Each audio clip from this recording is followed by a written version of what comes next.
Oh boy. So what do you do with... What was I saving? I've talked...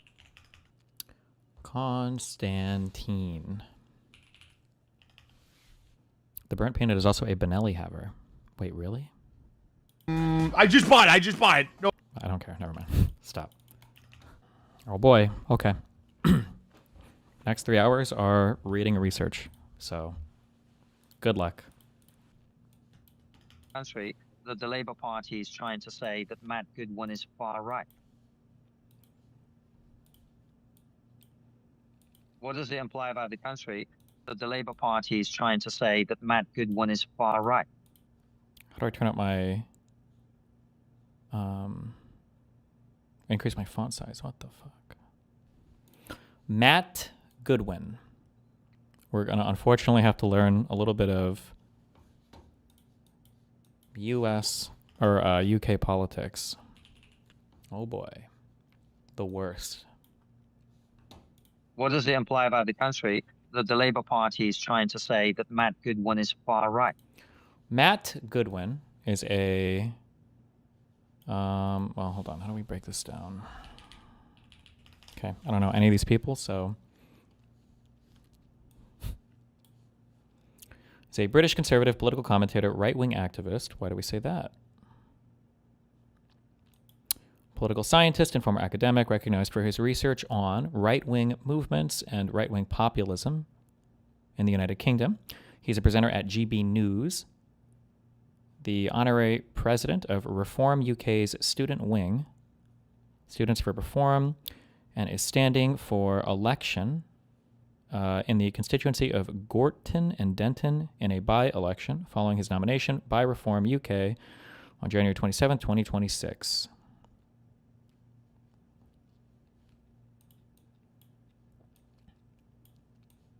Does Konstantin believe that the Reform Party is not right-wing? I feel like I've heard him say that before, but I'm not sure.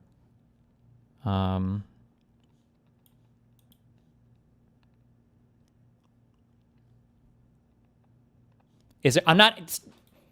Hold on. Wait, let me check. 1 second.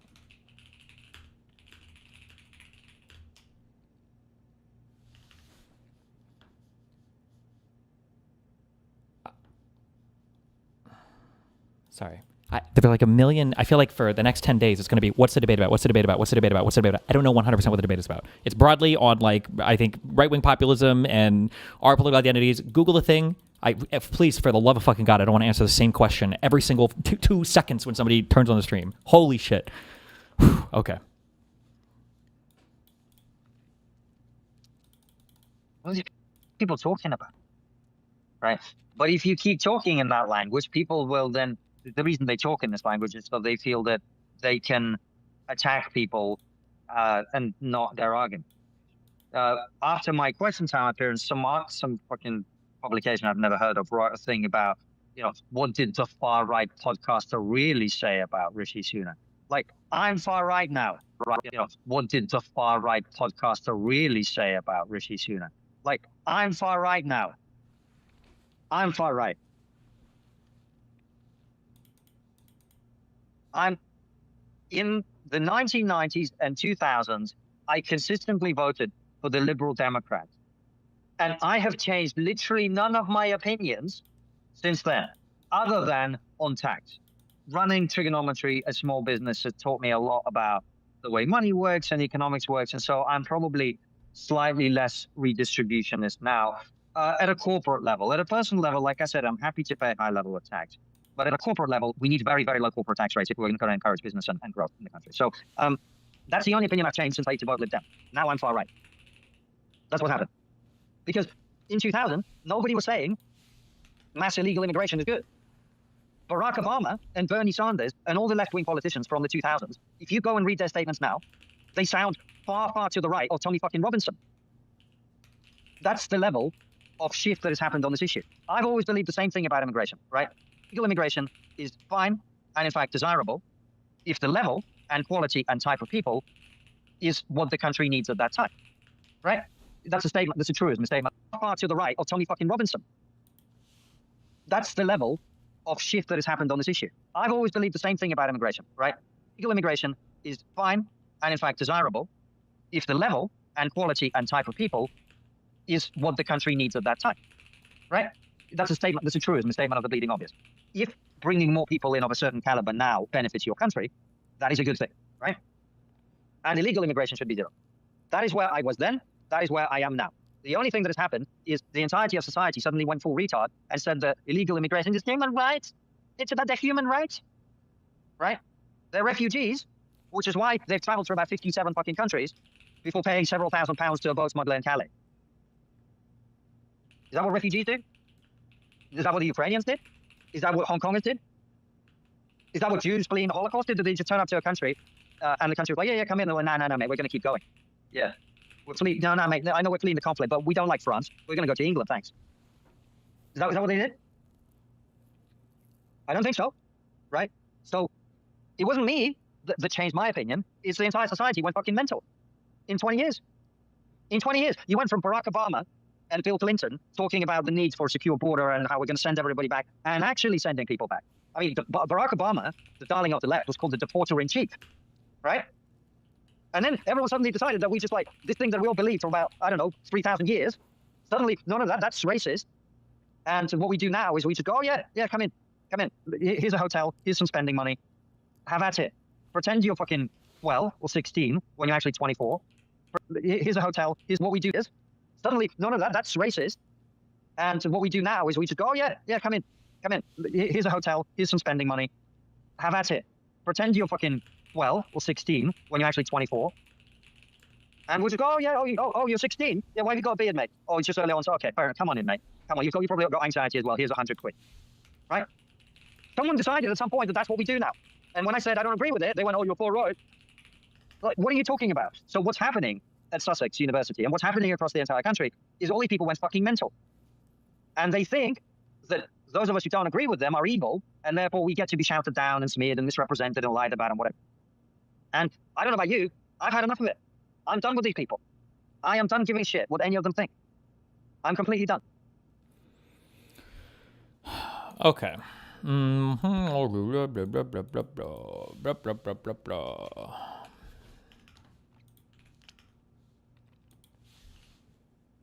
Wikipedia. Political parties. United Kingdom.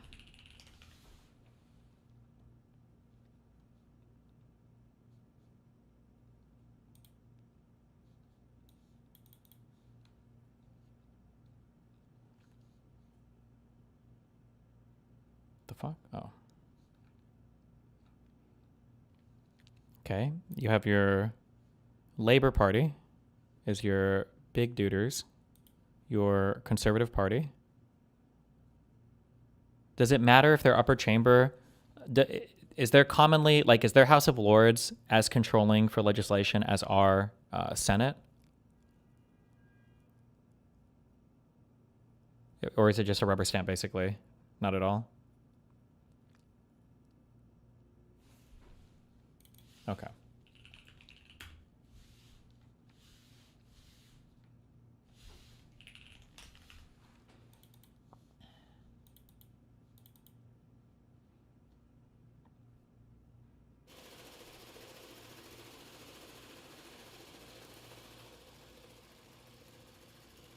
House of Lords can veto any given bill once, basically nothing else. Okay.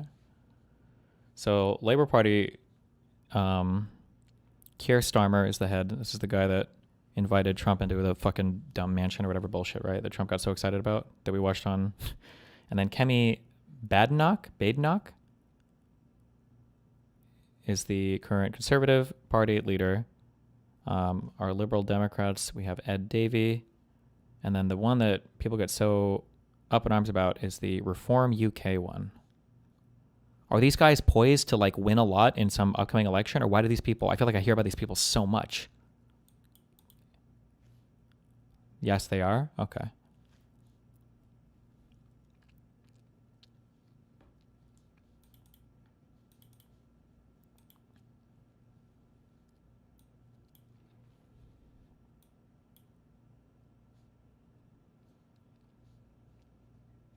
Oh, the election is 3 years away. Gotcha. Okay.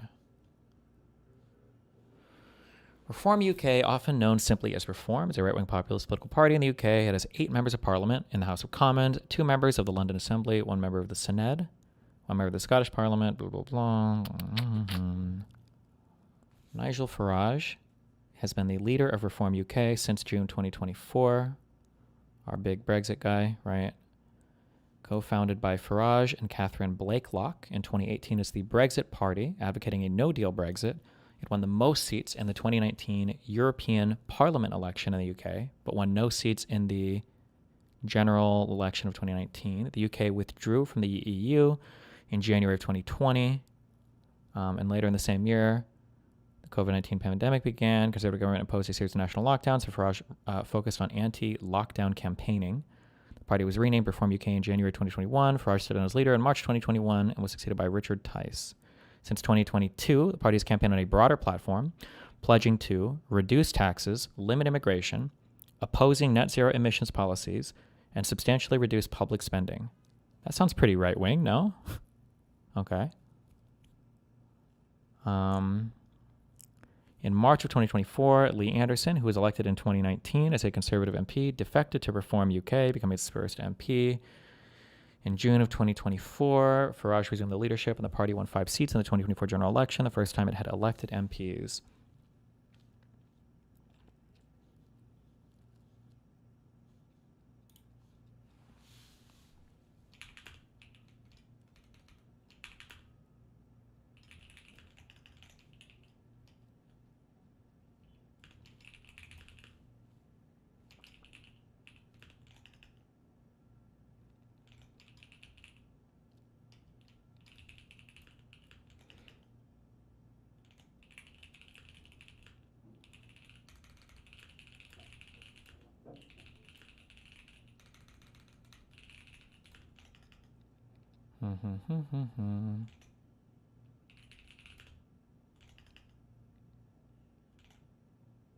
Wait, immigration, spending, taxes.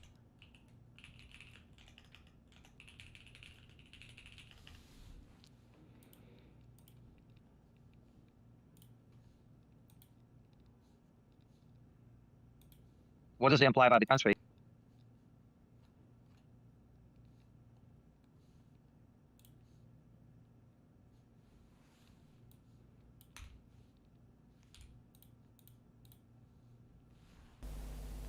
Hello, beautiful community. We'll get to this one later. We'll try this I one, I won't guess. shy away from calling it what it is. Far-right thuggery. In the aftermath of riots in the UK, fueled by misinformation about migrants and Muslims, the debate about racism and integration has once again taken center stage. My guest tonight suggests the riots were the result of legitimate anger over too many migrants. His critics say that the author and academic who built his career on explaining the rise of the radical right has now been radicalized by it himself.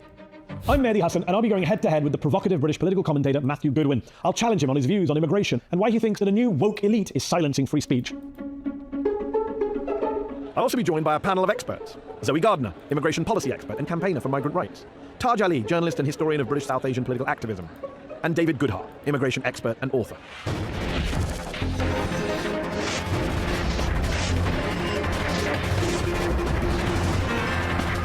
Damn! Matthew Goodwin, thank you for joining me on Head to Head tonight.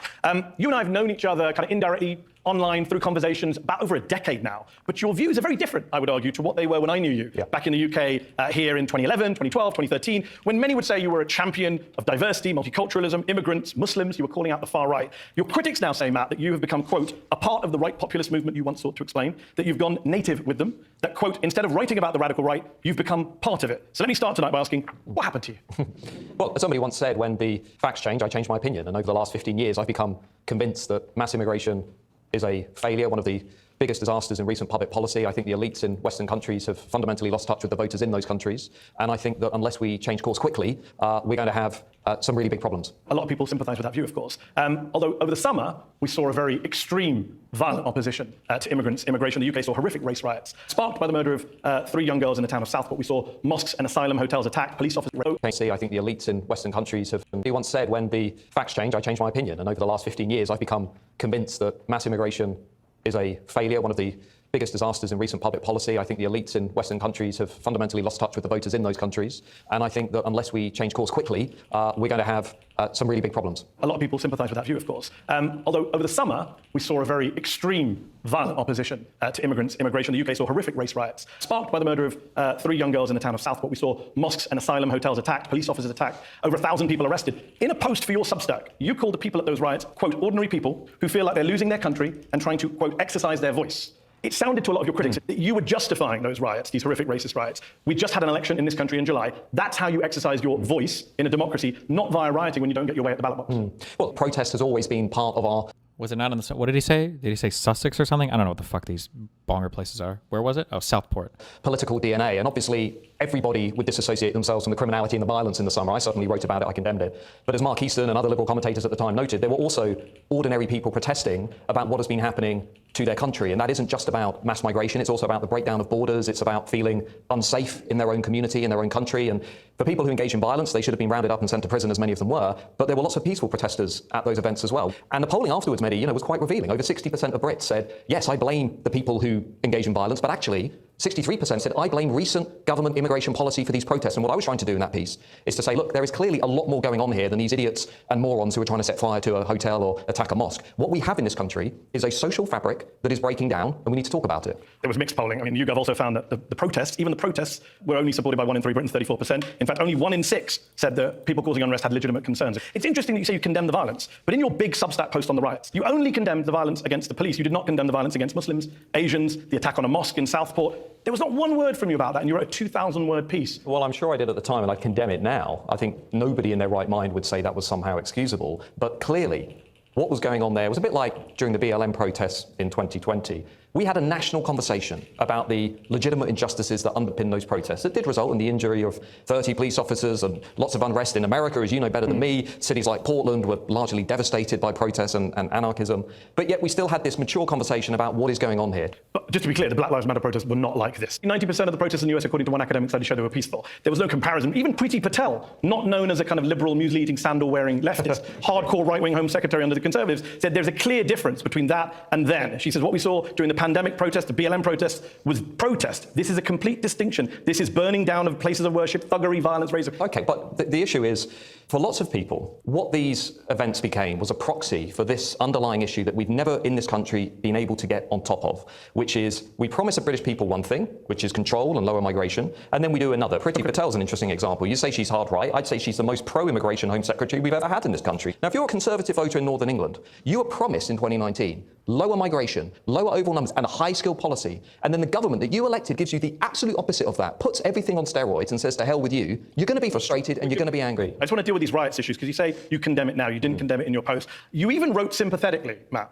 about a woman who went to prison in the UK because, according to you, quote, she wrote something very offensive on Facebook, and you objected to that. Can you tell us what she said? Yeah, she was a full-time carer for her husband, and she wrote something along the lines of they should blow up this mosque, and I think she said something hideous of people. Yeah, blow the mosque up with the adults in it. You don't think that merits a prison sentence? If somebody writes something on social media in their own home, however offensive I might find it, I don't think they should go to prison. That's my personal You don't think view. people can incite violence on social media? It doesn't matter whether she's in her home. She's inciting violence. If it's clear incitement, they should be in prison. What I blow the mosque up with adults in it. She also is that clear incitement? She also very quickly deleted it. She expressed sorrow. I believe in Christian notions of forgiveness. If somebody says, I'm sorry, I say, give you a second chance. Do you know how many Muslims have gone to prison over the last 20 years for saying much less than that on social media? Well, I can disagree with that. It's the same principle as non-crime hate incidents. I think what we're living through is an Orwellian imposition from above that I think lots of people in this country, the home of individual liberty, common law, Magna Carta, repel against. I'm one of them. I don't think we should be doing that. Here's what really bothered a lot of people about your post, and actually really undermines, I would argue, one of the key arguments you make in your books. You say we should treat people as individuals. Don't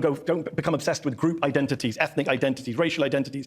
And yet you wrote about the guy accused of murdering these 3 little girls, that he was the son of immigrants from Rwanda. Why is it relevant that the suspect is the British son of Rwandan immigrants? He ultimately was a product of migration. He was a second-generation migrant. We know from a lot of research that cultural practices, traditions, values, different ways of life tend to pass down from first to second, third generation. We know he came from a very conflict-ridden society, Rwanda. We have no idea what his motivation is. The police don't know. What do you know that they know? Well, one of those potential motivations. Let's see what happens. But why didn't you wait to see what happens before you made a kind of slur against Rwandan immigrants? Because the fact is, this ultimately was a symbol. I think. How is it a symbol? It's got nothing to do with his parents, unless you have some evidence that the police don't have. As I said in the original piece, for many Brits, what happened in the 12 days of that hot summer We saw young British Muslim lads assaulting police officers in Manchester airport. We saw young second-generation lad stabbing a British Army officer almost What's that got to do with your description Because of the... just hear me out. In the course of a week, we saw the Southend machete gangs, mass violence. We had the riots in Leeds. We had evidence of communalism in other parts of the country. We had sectarianism at the general election just a month before. In your opinion? With independent, facts, is your opinion? Well, for lots of Brits, when you put that together and you look at the course of those things, I think what 2024 will come back to be seen as was really a watershed moment in our debate over... I understand, but you're avoiding the question, Matt. No, You are. I'm coming to the central point, Well, which please is... deal with the child of Rwandan immigrants. I want to nail this down. Is Britain an integrated society, and do the people who are coming What into evidence Britain, do you have? You seem to be implying all sorts of things Well, I think it's... we know nothing about. Well, I think going out and doing a mass stabbing and going on a murder A mass stabbing rampage- is very British. Sorry to break it to you. A lot of British people do stabbings and killings. This kid was a Brit. Is a Brit. Or is he not a Brit to you? It depends how you define national identity. Wow. So am I not a Brit? No, I think it's, do you respect the country that you live in, and do you follow the rule of law? So it's a conditional citizenship? It's not conditional. You just said it depends on whether you respect the country you live in. For somebody who doesn't want to judge people on group identities, why are you bringing up the parents of this kid? Do you have any evidence? We have lots of evidence. You do? Social science has lots of evidence that the second, third generation migrants bring over certain cultural habits, traits, practices. No, but for example, second generation was British. When Kostantin got called out for saying that one guy wasn't English, his distinction was you could be British but not English, right? That was the distinction that he drew. Okay. Him saying here whether or not you're considered British and national. This is why I don't really believe in people. I know that Kostantin is a bad faith actor, but like in general, when people try to draw these hardcore distinctions, I never really believe it, because usually people will, when they speak, they just they use all these words so interchangeably that I don't think the distinction in their mind is as strong as they pretend that it is. Because here, they were very clearly talking about like nationality, and here he's willing to say somebody's not British. Like when he says respects the country and the rule of law, like is technically every single Brit in jail like not British or what? Like that's just such a weird, Lots of evidence. You do? Social science has lots of evidence that the second, third generation migrants bring over certain cultural habits, traits, practices. No, but for example, second generation British Muslims, for example, will express higher levels of religiosity. He was a Muslim. That's part of the problem. No, but the underlying point... No, but you're dodging the point. Second generation British Muslims. Why not? I feel like the country is probably more important there than the religion, no? Back when I knew anything about this topic a long time ago, it was usually people that came from... It was like the Central and Northern African groups that were immigrating, that a lot of them would be Muslim, but like those people had a much higher proclivity for ending up like being criminals or doing violent crime versus like people coming from Syria or Muslims from other parts of the world, like a Gulf Muslim or whatever. This guy was the son of Rwandan immigrants, and you cannot explain to this audience why you thought it was relevant to bring that up. I've just explained. Because Muslims bring communal practice. No, I've said I think it's obviously about immigration. He is a product of immigration. That had nothing to do with it, as far as we know. Rwandan immigrants, and you cannot explain to this audience why you thought it was relevant to bring that up. I've just explained. Because Muslims bring communal practice. No, I've said I think it's obviously about immigration. He is a product of immigration. That had nothing to do with it, as far as we know. We don't, but you're the one making the claim. I'm saying, in the context of that week, there were lots of questions to ask about to what extent was this integrated into wider society. Don't make sweeping statements. Here's the problem, Matt. Your critics would say that you used to be an academic. You sat on the Conservative Coalition government's anti-Muslim hatred working group. You used to gather data. You used to analyse it in a sober way. Now they say you just go on the right-wing TV channel GB News. You write columns on the Daily Mail. Well, there's lots of left people on GB News. You spout off, though. You cut corners. This is what they say. You push unfounded claims. You said on GB News, for example, falsely, and I quote, more than 50% of social housing in London is now occupied by people who are not British. This is not acceptable. Well, forget not being acceptable. It's not true. I think it's about that. I think it's about 47, 48. It's not, actually. The percentage of people who are not British in London social housing is about 14%. No. 85% of people are British citizens. No, so my view would be, in terms of housing, we're in the middle of a housing crisis. I think we should have a principle of national preference in our housing market. We do. 85% of people. He said 85% were British, though, but he's going to lean on his definition of British. People in London are British who are in social housing. You falsely said that more than 50% are not British. That's false. No, across the country, more generally. Across the country, it's 90% according to the Ministry of Housing. When we were allocating social housing, we also used to take into account things like commitment to the community, looking after property, etc. We don't really do that anymore. That's a fair point. That's not what you said. I just want to go with what you said, Matt, with respect. More than 50% of social housing in London is now occupied by people who are not British. That is not true. I'd need to look at the statistics. We have the statistics. According to the London government, I also wrote... the figure in London is 84%. According to the 2021 census data, only 14% of Londoners living in social housing did not hold a UK passport. This has been pointed out to you for the last year. No, it hasn't. In fact, you went back on GB News and corrected it and said 48% go to people who are headed by people who are not born in Britain, which is a different point. But you would accept the vast majority of people in social housing are British. I need to look at the data. I've got the data. No. It's right but here. the fact that 48, I think the 48, Copied and pasted. I think the fact that 48% of social housing in this country has gone to families that are headed by somebody who was not born in the country is a problem. So that's a different argument, with respect. Well, let's talk about that argument. Well, let's have that argument. You were wrong on the first point. I don't think I was wrong on the first You're point. 100% wrong. Well, I'd like to look at the data. The Mayor of London, the census data. I don't think the Mayor of London would be a credible source on that. Okay, so you... Wouldn't they have all the numbers? What do you do? Do you walk around and count with your fingers? Okay. The London government. The London government don't know who the... All right, how about highly political figure. All right, how about the Ministry of Housing? 90% of social homes go to UK nationals. You're making some sweeping claims and they're wrong. You also said on right-wing channel GB News that I bet nobody knew this, but it's not a criminal offence to hire illegal immigrants in this country. That's not true either. You could be sent to jail for 5 years, according to the British government. No, I don't think that's right. You can hire, under certain conditions, people that haven't got full-time. If you didn't know, we checked with the Department of Justice. You could be sent to jail for 5 years if you're found guilty of employing someone who knew or had reasonable cause to believe did not have the right to work in the UK. What you said on GB News was just false. Why, for example, have the French spent much of the last year saying that we are a soft touch when it comes to illegal migration? Maybe the French, like you, didn't check the facts. No, well, maybe. Who do I trust? The French Interior Minister. You trust a French Interior Minister over our own Ministry of Justice? No, what I'm saying is absurd. it's very easy in the UK to game the system, a lot easier than it is in other European I agree with you, but that's a different point. No, it isn't a different point. It is, Matt. This is my whole point. All of this you can make legitimate arguments, but you don't. You say things that are flat false. All of this is coming back to the central point, which runs through the riots, immigration, the rise of populism, and so on, which is, firstly, do people feel safe in their own country? And secondly, do they They feel... should feel safe. Crime is at record lows. Do they feel that this country treats everybody fairly? And there is a widespread perception out there that this country does not treat people fairly. It treats newcomers more... Maybe there's a widespread perception because they see people on TV who are professors giving false statistics about immigrants. I don't think that's true. The ODR last week, as you know, the Office for Budget Responsibility, showed quite conclusively that low-wage, low-skilled, non-selective migration of the sort that we're now bringing into this country, largely because of decisions taken under the previous Conservative governments, is costing, but each low-skilled, low-wage migrant, £150,000 if they live to the age of 60, £500,000 if they live to the age of 80. Mass migration is not only taking more out of the economy... Hold on. You just jumped from low-skilled to mass migration. This, again, your critics... No. Did you read the report? Because you should be fair to this audience and say the same report said an average migrant worker pays more in tax than they receive in public services throughout their lives. You don't mention that. Of all the visas, cherry pick. Of all the visas we gave out over the last 2 years, what percentage do you think went to high-skilled workers? I don't know. You can tell me. I don't have to hand. Do you not have the facts? I mean, you're going to tell me, but then you were wrong about social housing, so I don't know if it's going to be correct. 13%. Okay. But the British public want low-skilled workers. You know that, right? No, they don't. Yeah, they do. Ipsos Mori polling from earlier this year. Well, now you're making stuff up. I worked in this field for 15 years. I mean, with respect, February 2024. Generally, depending on which class of people you're talking about, that's absolutely true.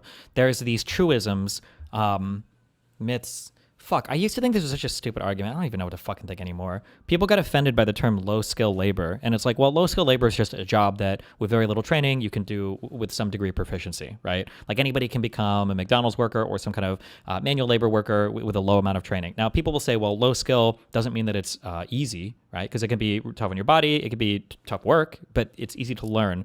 But then people normally load that low skill, and they assume that people are worse people or something, or that they're just, stupid.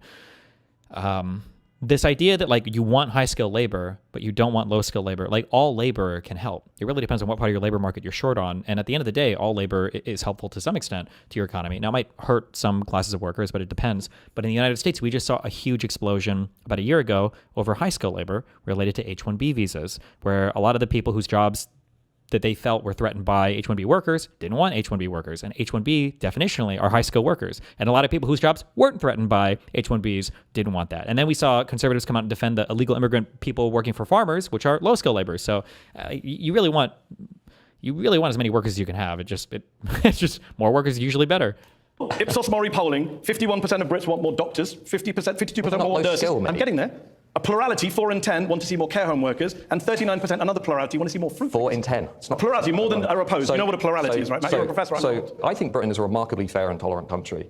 Where I think we've gone wrong is we've been saying to people, we're going to give you a small amount of high-skill migration. It will contribute to things like the NHS, maybe parts of social care, although we should be fixing the social care system ourselves. What we've instead done is we've liberalised the whole system, and we've now brought in lots of low-skill, low-wage migration, which is now taking more out of the economy, so everybody else has to pay more in tax than they would otherwise have to do. I think that's wrong. I think we need to be able to talk about it. I agree, and I think economists do disagree on that. No, they don't disagree. They do, actually. Let's go to our panel. Zoe Gardner is an immigration policy expert, campaigner for migrant rights. Zoe, what's your reaction to what you're hearing from Matt? One of the things that you do is you muddy the waters about what we're talking about. So the last couple of years, yes, we've had historically very high rates of net immigration overall. All the evidence shows that's dropping off a cliff again now. Is there no way to show the audience of these people how pathetic they are? Well, it's one thing that's sad is maybe British politics is just lags behind how insane American politics is. But I feel like this guy's job would be so much easier.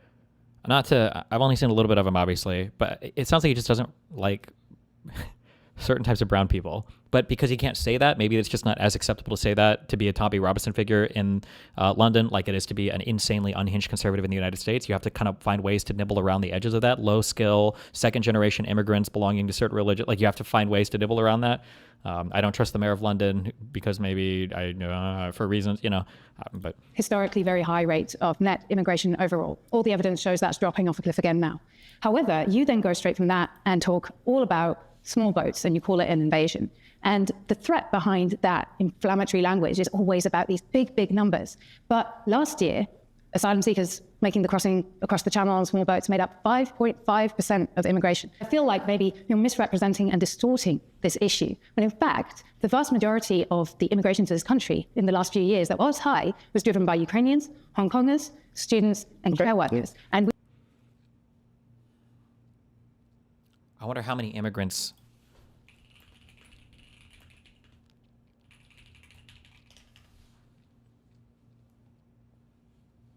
So from boat, it would have been what, 5,000-ish?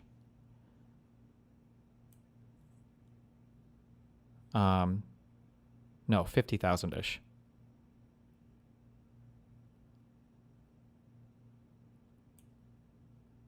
I feel like that seems kind of high to me, no? 5% of your immigration population are refugees? That would be really high, I think, in the United States, right? Well, actually, over the COVID shit and the whole catch and release thing, maybe not, but... We have had polling that looks at people's reaction to the plummeting numbers of health and social care workers that are coming to the country, and 67% of the country say that's bad news. David Goodhart is here. David is head of the Demography, Immigration, Integration Unit at the think tank Policy Exchange. You're someone who's been critical of mass immigration also in recent years, including on this show previously. Were you worried to see the opposition to mass migration turn into what we saw it turn into in August? Did that shock you, stun you, concern you? Yeah, of course it did. But I also think, as Matt has said, a common right-wing bonger question is, what's the most used boy's name last year?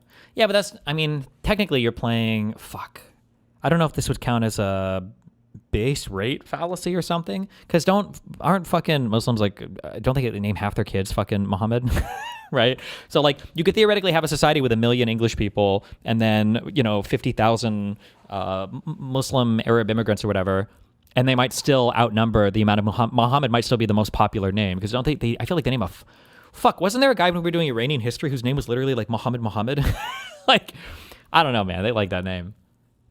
And there are lots of different things motivating the people that took part. Quite a lot of the protesting was perfectly peaceful. It was ordinary families. There was a racist fringe involved.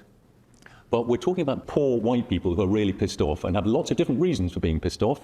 Immigration becomes a sort of symbolic motivation for some of them, not all of them.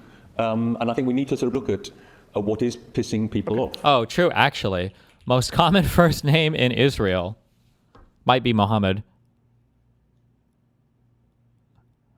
Yeah, and that's with 8 million Jews, I think, and about 2 million Arabs. Nice. And there, there's deindustrialization, globalization, the erosion of national sovereignty, of which does racism play a part in your analysis? Yeah, well, we saw racism, expressed. It doesn't mean. I think hijab is super bad, and when I visited London, I was surprised by how many people were in full burqas. My opinions on hijab are mixed. Burqas, I think, are really bad. I don't know how I feel about that. There are some people who think.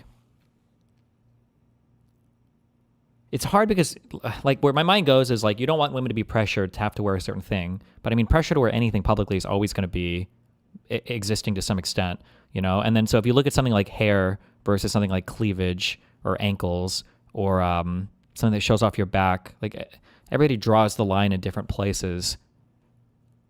I don't know. I'd have to think about that one a lot, I guess. I'm not sure. Say we become a racist country. I didn't ask. I just said racism in terms of hijab should be the hair cover thing, and then burqas are the full thing with the Terminator visor. I think at the for the eyes. That's that's a whole other. That feels kind of wild.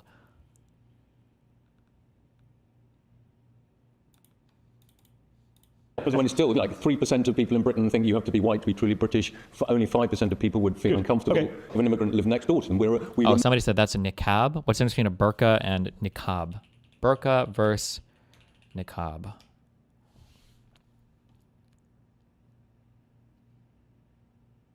Oh, burqa doesn't have an opening for the eyes? What, do they just bump into everything? Or they have like a... Oh, they're like the Dune women.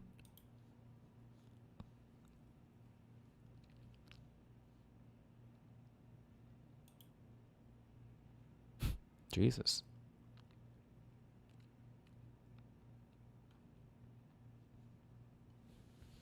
Remain a very liberal country. 200,000 people said they opened their house to Ukrainians. Although, to be fair, 4 million people voted for a guy who said he doesn't want Romanians living next to him. But let me bring in Taj Ali, journalist, historian on South Asian activism in the UK. You reported on the riots yourself, I believe. What do you make of what you've heard just now from David and from Matt about Well, I completely agree that we need to be tough on the causes of the riots. And the causes of the riots was racism, Islamophobia, and the demonization of ethnic minority communities. And it's been happening for a very long time. It's true that there are many pissed off white people. I live with those pissed off white people in Luton. I also live with poor black and Asian working class people who are always ignored from our definitions of what constitutes the working class. They also live in areas that have been devastated by deindustrialization, by austerity, and by cuts to public services. They don't go around attacking people who look different to them, or trying to burn down hotels housing refugees, or desecrating graves, or making sure that people like my mum and my sister who wear the hijab feel unsafe. I was hearing stories from people who were attacked on the streets. There was one woman in Belfast who was holding her baby and she was punched in the face. And yes, many of these people do live in very poor parts of the country. And I absolutely believe that we have to tackle... While she was holding the baby?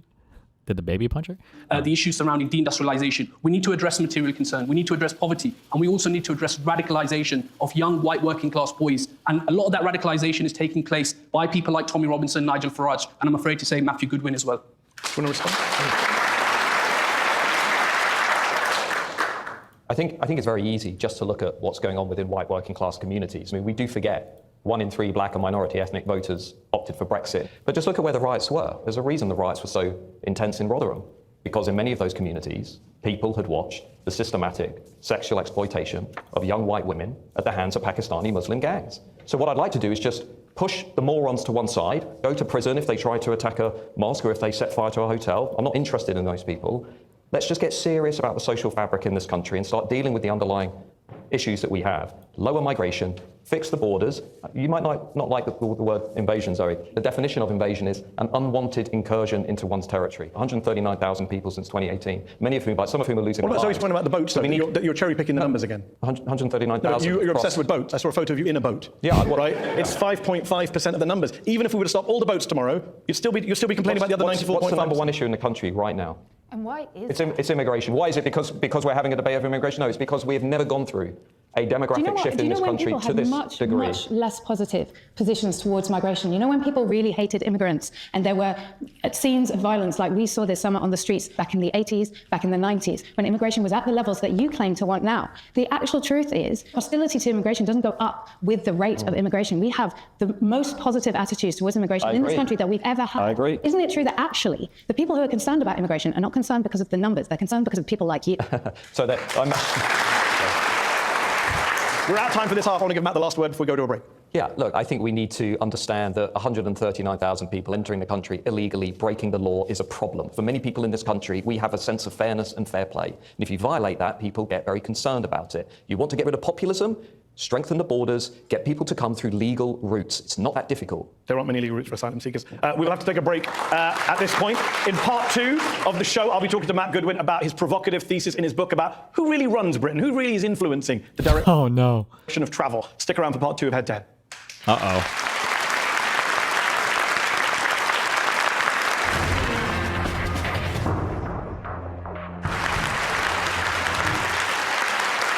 Welcome back to Head to Head on Al Jazeera English. My guest today is the author Matthew Goodwin. We've been talking about immigration, populism, the riots here in the UK. We're going to hear in this half from our very patient audience here in London's Conway Hall. But before we get to them, Matt, let's talk about the broader point you make in the book and elsewhere. See, I'm 45 years old. You're 2 years younger than me, I think.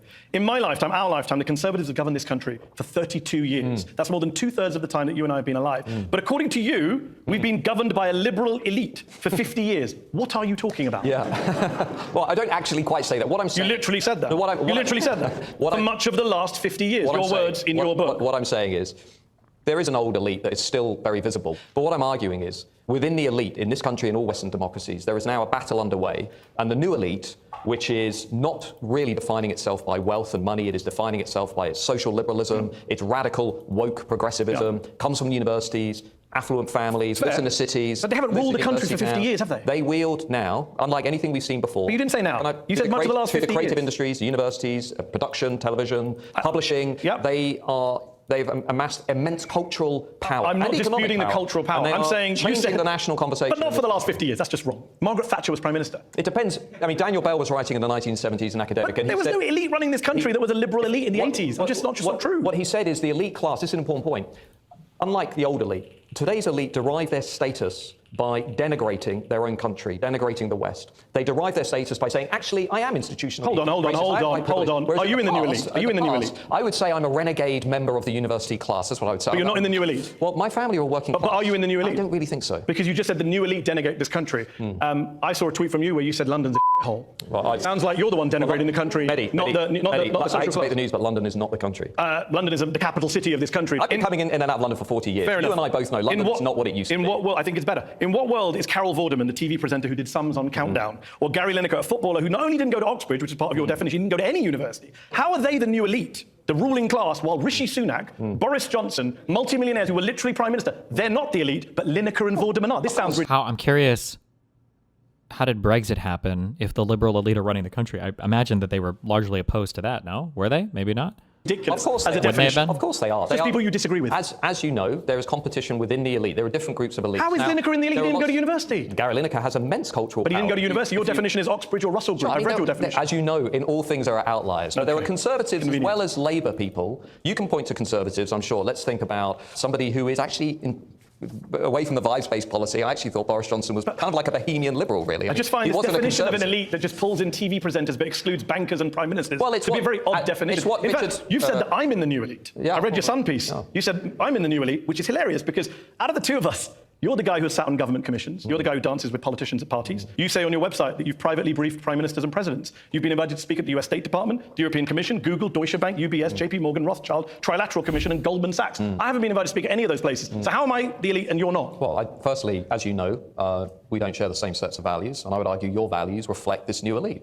So now you're defining elites based on just people you disagree with, which is what I said 2 minutes ago. It's not based on any kind of actual life experience. I think you derive a sense of moral righteousness, a sense of grandiosity. As do you. Both of us do. Yes, this opinion by projecting a set of socially liberal, radically progressive values. You're quite sceptical of, let's say, Western nations' history and so forth. And I think in the axis of elite competition, your group are winning at the moment. I think they are accumulating lots of cultural power. Really? But how come you're the one who's speaking at Goldman Sachs, JP Morgan, UBS, Rothschild, Deutsche Bank? That's not elite. Those are not the elite. I love the way you just airbrush the financial elites, the people with all the money from any discussion. No, very convenient. I'm very critical of some of those people. Then why are you speaking at all the banks? If you want to understand why so many people in the West are turning to Trump, are turning to Le Pen, are turning to the AfD, are turning to Nigel Farage, I'll give you one reason. It's because what's happened is much of the elite class has moved so far to the cultural left on gender issues. Yep. Little boys can become girls and little girls can become boys, on hating Western countries and their history, on saying that we should be ashamed of who we are. Most voters do not think like that. So what I'm arguing is if the elite class wants to stop this populist rebellion, they need to get back in touch. And I'm saying to you that your elite class definition is nonsensical. People. You are a Reform Party supporter. You mentioned Farage, just to be clear. This is the most elite party in the UK. Well, I'm not actually a member of the Reform Party. You literally told people to vote for Reform. I think Reform is a vessel. It's a vehicle. But you told people to vote for Reform, Matt. There's no point backing away from what you did. You told people to vote for Reform. Why are they all like this? I'm not MAGA.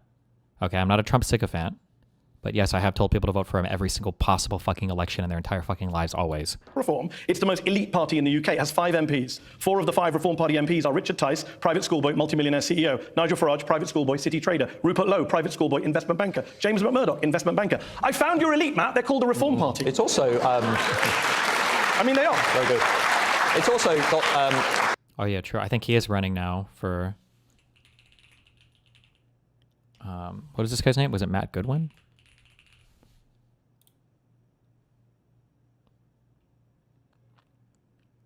standing for election in the constituency of Gorton and Denton in a by-election following his nomination by Reform UK on January 27th, 2026.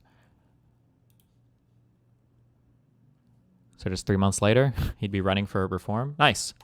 They are, aren't they? The Reform Party's also got a more working class electorate than the Labour Party. What about the people in Parliament? Of course they're elites. Of course they're elites in the party. Finally, we can agree. But it's not, as you know, politics in this country is broken. Both of the big parties are not speaking to the values of ordinary people. Your definition of ordinary people is different to mine. Let's go to the panel who are waiting patiently. Zoe Gardner is an immigration policy expert, campaigner for migrant rights. Zoe, do you recognise this idea of a new elite shaping the national conversation? What do you think? Well, I think you hit the nail on the head, didn't you? Because he's excluding everybody with real financial and political power from his definition of the new elite. The reality is that almost in the entirety of our media ecosystem in the UK is owned by literally a small handful of billionaire men, right? One example would be Paul Marshall. He's the majority share owner of GB News, your spiritual home. He just bought The Spectator magazine. But all of us ordinary people have felt the pinch, have felt that we're getting poorer. He's now a billionaire. And he has been shown to share really radical extremists and nasty racist content online. He is the type of person who has the real power to set the agenda of the narrative in the UK. What you're talking about, the idea that the left sets the narrative on migration in the UK, it's just not realistic for anybody who's opened a newspaper in the last 40 years. I'm going to bring in both other panelists and get you to respond to all three. David Goodhart is the founder, former member of former editor of Prospect magazine. He's now at the Policy Exchange think tank. David, you've written about elites as well in the past, if I remember correctly. I know you live in London. You went to Eton. You studied at what is now a Russell Group University. You've had an influential role in the media. Do you think you're a member of the new elite or the old elite? Well, kind of like you two. I'm a kind of mixture of the two. I mean, you're private school and Oxbridge, if I'm right. Matt is a more kind of meritocratic figure than you in many ways. I mean, I wrote a book a few years ago called The Road to Somewhere, in which I talked about the people that see the world from anywhere and the people that see the world from somewhere. And I think that is quite an important, quite useful sort of social psychological way of looking at populism. But you didn't answer my question, the anywheres are a minority, overwhelmingly highly educated, mobile, believe in openness and autonomy. Somewheres tend to be much more rooted. Their identities are much more connected to place and group, so they're much more discomforted by radical change. And both of the worldviews, the more liberal worldview of the anywheres is perfectly decent and legitimate, as is the worldview of the somewheres. The problem is the anywheres have been over-dominant in our society for the last 30 years. Taj, you were with Tribune magazine. You're on the left of politics. Matt thinks the left is cultural left, dominant, powerful. Do you, A, agree with that? And B, what do you make of the argument that Zoe mentioned as well, about it's the billionaires who are getting away with not being scrutinised while we focus on Gary Lineker? When we talk about elites, we're talking about class here. We're talking about people struggling to put a roof over their heads, money in their pockets, food on the table. That's what annoys people about the elites, that there is one way of living for them and one way of living for the over 160 billionaires in this country that have a lot of money. If you want to tackle elites, why are we not talking about taxing the rich? Why are we not talking about redistribution? Why are we not talking about investing in many of those communities we that are saw talking rioting? about taxing. No, we're talking about culture wars because we don't want to talk about class. We would rather talk about culture wars. We'd rather try and play this game of division and the blame game, rather than dealing with the central issue that for many, many years we have seen a lack of investment in working class communities. The wealthiest in society are getting away with a lot and we're not holding them to account. I want to tackle the elite as much as everyone else, but that's not what we are talking about. So Zoe and Taj are both suggesting that you are focused on culture wars, not redistribution of wealth, and it's partly to protect people like Sir Paul Marshall, who own GB News, that you appear on. You don't talk about him as an elite member. Well, firstly, I would disagree with the characterisation of Paul Marshall, who I do know, and he doesn't. Is he not a billionaire? He doesn't share those views that you. He did on social media, Matt. You know this. You know he's shared Islamophobic tweets on social media. I think David hit the nail on the head when he said the problem we have today is that the elite that I'm talking about represent about 20% of the country. If you look at the British Social Attitude Survey, people tend to forget this in London. Only 20% of Brits are strongly and consistently liberal on lots of issues. Yet if you were to look at the national conversation or the policies that are passed... Come on, Matt, you're cherry-picking again. The vast majority of the public agree with what Taj just said. They support redistribution, I'm going to come to that. Public ownership. I'm going to come to that. Those overwhelmingly reflect the liberal priorities of this new ruling class. The issue, and I agree with everything Taj said, actually. If you read this book, I'm very critical of things like Thatcher's economic legacy, for example. But there's a difference. The new elite are also advocating beliefs because of their class. Instead of deriving status from money and wealth, they now derive their status from these luxury beliefs like, well, let's preach radical gender ideology to children. Let's defund or scale back the police, or let's have loose, open borders. Let's go to our audience who've been waiting patiently here in London's Conway Hall. Raise your hands if you'd like to come in and ask a question. We're going to go to the lady here in the front row in the dress. I just want to ask, why do you keep using words such as invasion when you refer to migrants? I just want to ask, why do you keep using words such as invasion when you refer to migrants, when you're fully aware about the incendiary impact that it has. Yeah, Oh, I think, invasion. as I said, I think a definition is an unwanted incursion into somebody's territory, and I think that's what's happening. People asking for asylum are invading Britain. I think they're breaking the law. I think they're Matt Goodwin of breaking the 10, law. 12 years ago, who I knew, he would have been disgusted with this language. As you know, under Tony Blair and New Labour, there was a very realistic, pretty tough position on illegal migration and a broken asylum system. I have moved slightly over the last 15 years, but nowhere near as much as the ruling class in this country. But you're using the language of the far right, Matt. That's what I'm asking you about. I don't personally think I'm using the language of the far right. So Tony made reference to a film that I made called How to Stop the Invasion. And the reason I did that is because I wanted to say to the British people, okay, if you actually want to solve this, there are 3 things you need to do to solve it. You need to leave the ECHR, you need to reform the Human Rights Act, and we need an active deterrent. Because I don't want either to solve it. Leave the the UNHCR is the UN Human Rights Council, UNHRC, or is it UNHCR? It is UN. Wait, no. I'm sorry. I fuck this up forever. The United Nations High Commissioner for Refugees that deals with. Okay, so he wants you to leave that. You need to leave the ECHR. You need to reform the Human Rights Act. Reform the Human Rights Act probably has to do with asylum seekers or whatever. And we need an active deterrent because I don't want active deterrent, as in just like border patrol. Or? And again, to go back to our discussion, you can say those 3 things, totally legitimate to want to leave the ECHR. That's a legitimate political debate. But using language that Holocaust survivors have said reminds them of the Nazi Holocaust. Using the language that it's ECHR, the European Convention on Human Rights. Oh, ECHR. ECHR. Okay. In the Pittsburgh Tree of Life synagogue use invasion of migrants. That is disgusting. That's a very cheap political position. It's the language of the far right, man. No, I don't think. You don't feel bad? I don't play the guilt by association game. I want to fix the crisis. I want to fix. You're the one associating yourself with the far right by using their language. No, I don't. As I've said, it's an unwanted incursion into territory. You can make that point without using the language that Holocaust survivors are saying, please don't use. All right, let's go back to. I don't like the term invasion is stupid. They know it also. He's playing stupid up here. Invasion is stupid because invasion implies intentionality, and it usually implies a level of coordination, right? If you're being invaded by a thing, then it's somebody is directing it, and the people are kind of working together to make it happen. A bunch of illegal immigrants going to an area, to call that an invasion implies there's some like plan, which my guess is he probably thinks there is, either by the elite to intentionally have it happen or by radical Islam to have it happen. I don't know where he falls on that spectrum, but. To the audience, gentleman here in the front. The government's very concerned about misinformation. Shouldn't citizens be much more concerned about either a lack of information or a deliberate suppression of information?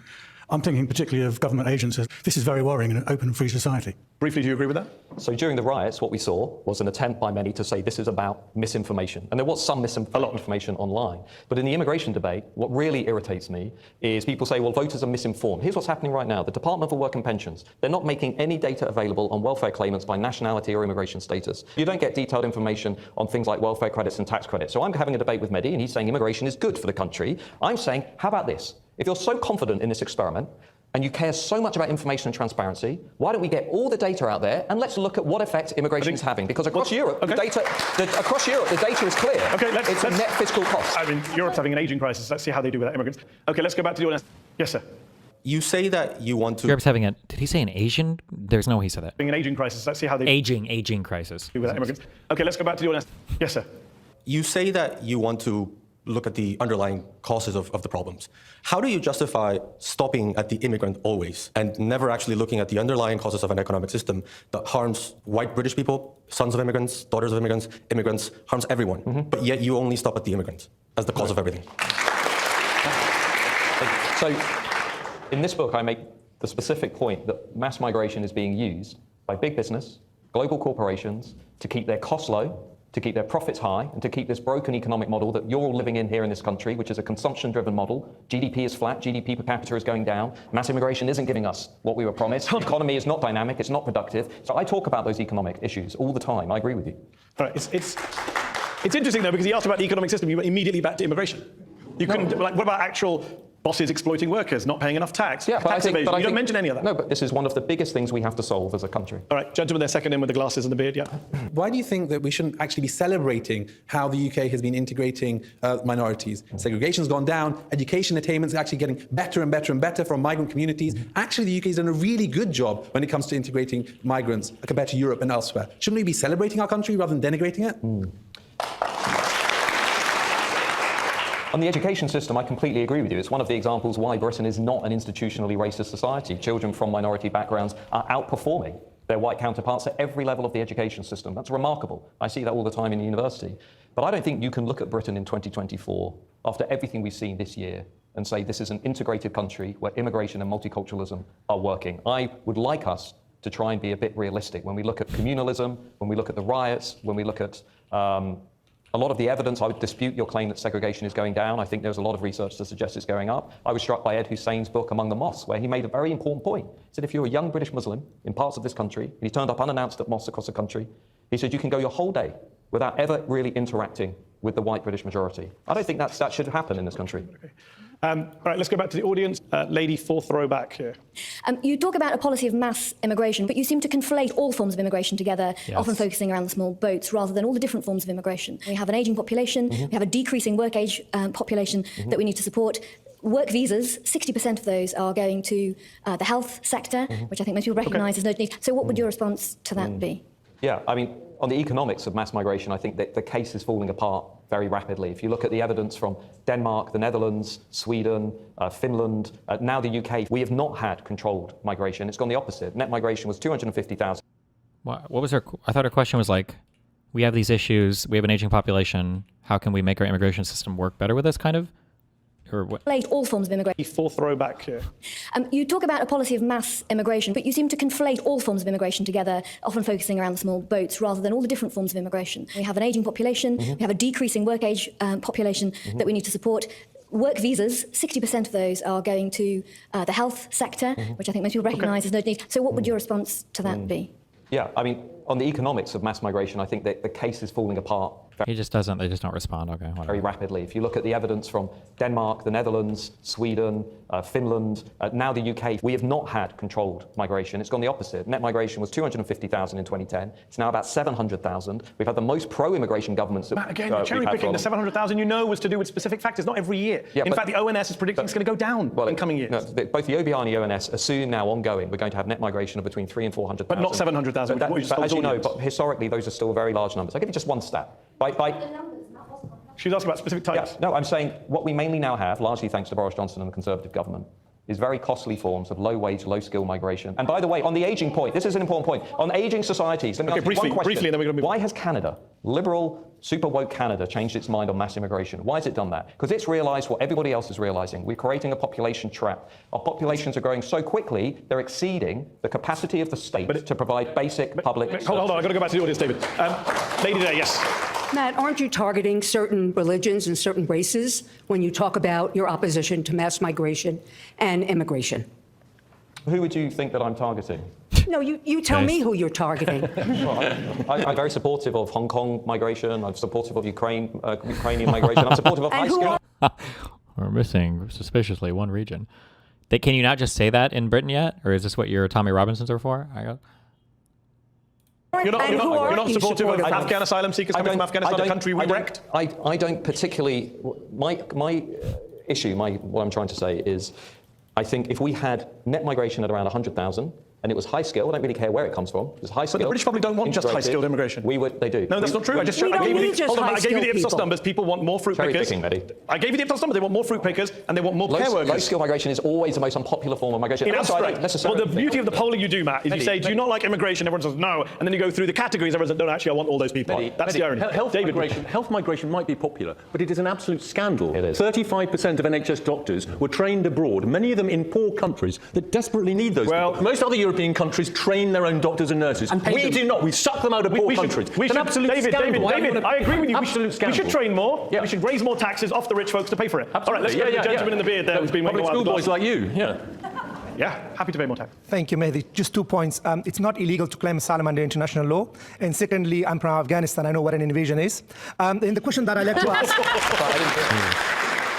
The question I was going to ask as a citizen and as a former refugee, I like to see sensible and workable policies and laws dealing with refugees and migrants. And after the recent riots, I think using the language of dehumanization and scapegoating and demonization hasn't worked. And I think you have a responsibility to actually encourage people to be tolerant. I feel like we need to be more compassionate in dealing with the subject of refugees and asylum seekers. Please. Back to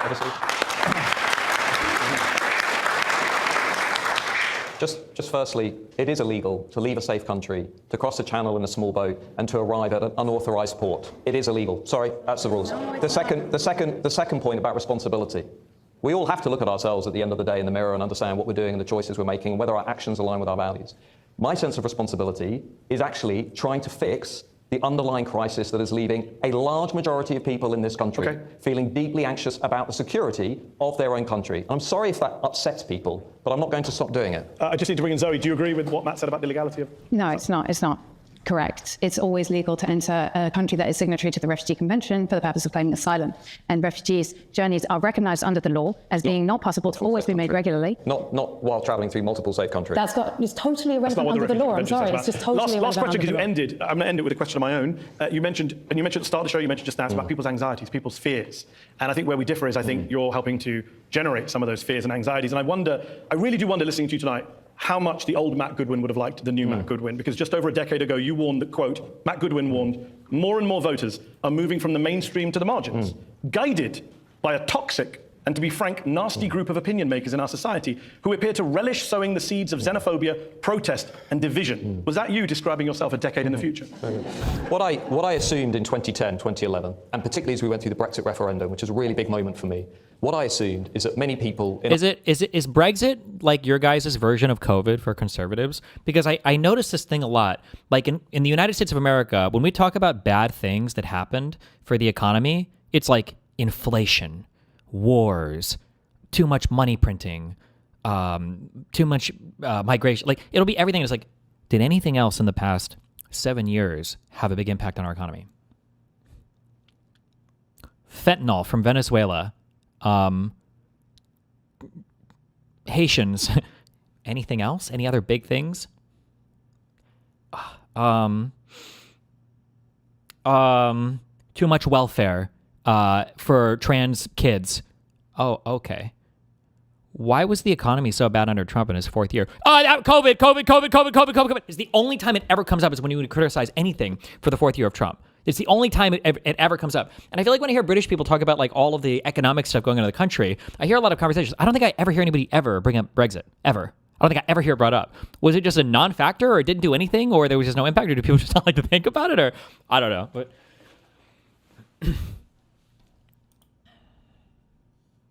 in our politics would actually respond to what people in the country were saying, and they would compromise with those people, that they would give them what they promised.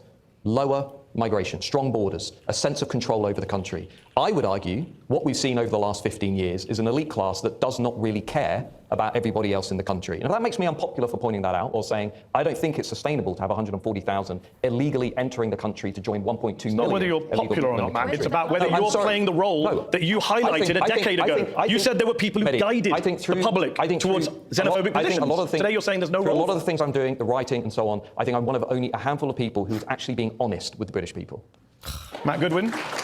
We will have to leave it there. Thank you for your time. Thank you to our panel of experts here, to David, Taj and Zoe, to our audience in Conway Hall in London. Thank you to you all for watching at home tonight. Matt Goodwin, thank you for coming. Thank you, Benny. Appreciate it. Thank you. Thank you very much.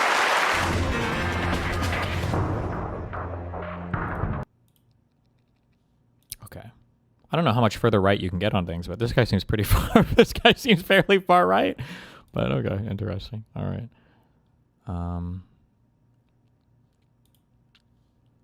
Was that this video we just watched? Yeah.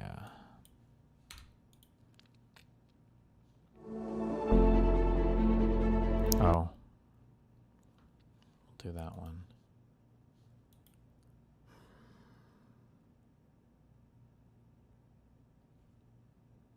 Wherever I see sectarianism, I say, I don't want that. I want a national unifying politics which puts Britain first, not Pakistan, not Gaza, not any other foreign policy thing, Britain first. Not Israel? Well, not Israel? The media's just been talking... Wait, what?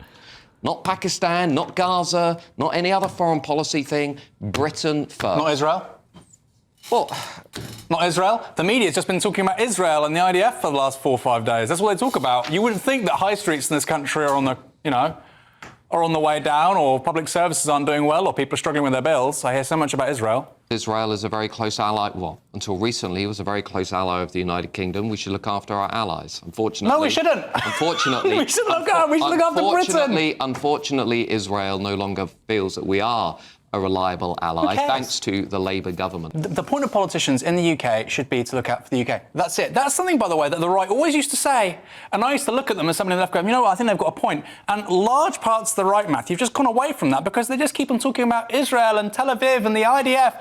They're making the IDF a protected characteristic. You started this by saying British politicians shouldn't be talking about other countries. I say ignore Israel. And then you say, no, actually, no, they should be talking about Wait, is this like right, Matthew? trying to Americanize this? So this guy is like MAGA, and then this guy is like the Fuentes Candace type, where this guy's like, America first. And he's like, yeah, fuck Israel, right? He's like, well, hold on.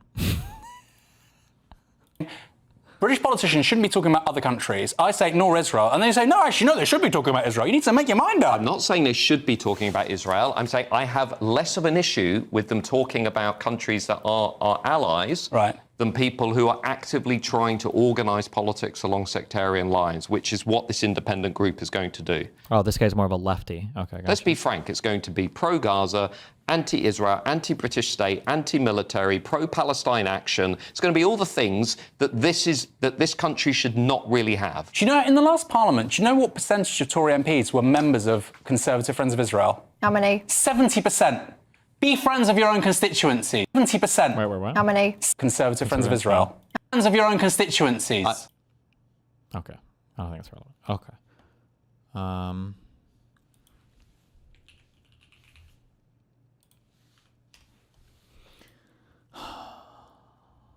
Why was I link this about Asman? Fuck.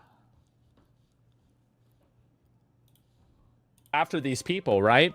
And also at the end of the day, there's a lot of people that want an ethno-state. Like whether it's a lot of people in Japan that want that, people in China that want that, people in Israel that want that, people all over the world want an ethno-state. And I think that if you live in a sovereign country, you have every right to want an ethno-state. You have, like, that is not an invalid desire that a person can't, like, should not be allowed to have. If you say, I only want to be around people that are like me, then that's totally okay. Like, nobody should be able to be told that you can't be able to decide who you want and don't want in your own country. And it's not, this isn't an inherently bad thing. And the problem that I think a lot of people like her have is that they ascribe this like intrinsic goodness to assimilation, integration, and diversity. And sometimes it can be good, sometimes it can be bad, but it's not definitionally a good thing. There are a lot of really great countries that are pretty much completely homogenous, and there are other countries that I think are pretty great. They're very multicultural. So this idea that you have to have this is ridiculous. And I think that the reason why it's get pushed is because these people use that as like a way to browbeat people. And I think that it's bringing up the Nazis. It is the original sin. It's because Nazis happened. Now you're not allowed to have a country with the same shared values. What Irish Americans said that about German heritage? I think it was the other way around. And of course that.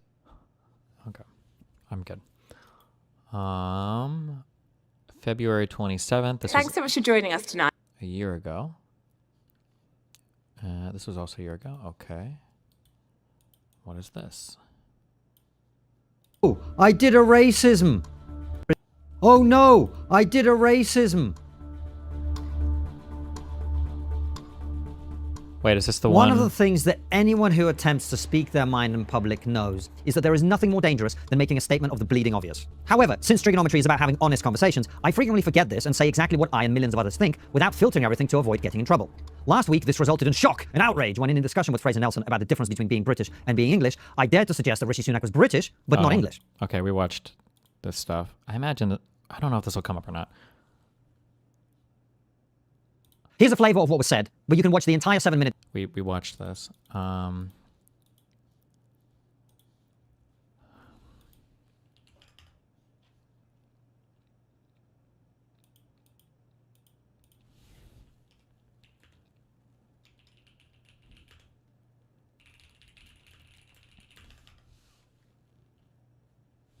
What was the name of this guy he was talking about? Let's think without filtering everything to avoid getting in trouble. Last week, this resulted in shock and outrage when in a discussion with Fraser Nelson about the difference between being British and being English, I dared to suggest that Rishi Sunak was British, but not English. Here's a flavor of what was said, but you can watch the entire 7 minute discussion on our channel. I've always said this is a very unpopular thing, that I'm not English, I will never be English. I don't think Rishi Sunak is English. We're both British, but we're not English. No, you weren't born here, you were an immigrant. Well, my son was born here. I don't think my son is English. I would say that Rishi Sunak is as... Okay.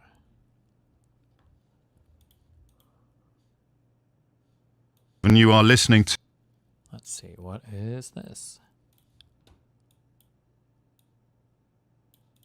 For this debate on what I think is one of at least potentially the most divisive topics in politics right now.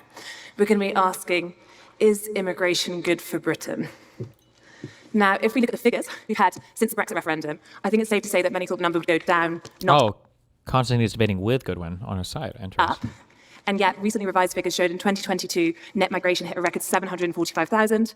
In 2023, over 670,000. So, is this a good thing? Is this placing too great a strain on society? Or is this something we should start to look at differently than how it's sometimes depicted in the media on both ends? Now, I'm going to pass over to the panel in a second, but just to get a sense of where the room is, I thought we could begin with a show of hands. So, don't be shy. If you think immigration is good for Britain, and granted it's quite a broad question for now, please could you raise your hand? Not that many hands. If you think immigration is bad for Britain, please raise your hands. Okay, good luck, Polly. and if you're not sure whether immigration is good or bad for Britain, can you raise your hands? Okay, so we've got some undecideds in the room. Now, just to do a little bit of housekeeping for tonight, it's absolutely fine to take pictures, but ideally no flash, so we don't squint at you. And also, there isn't an official hashtag. We were trying to come up with one, weren't we?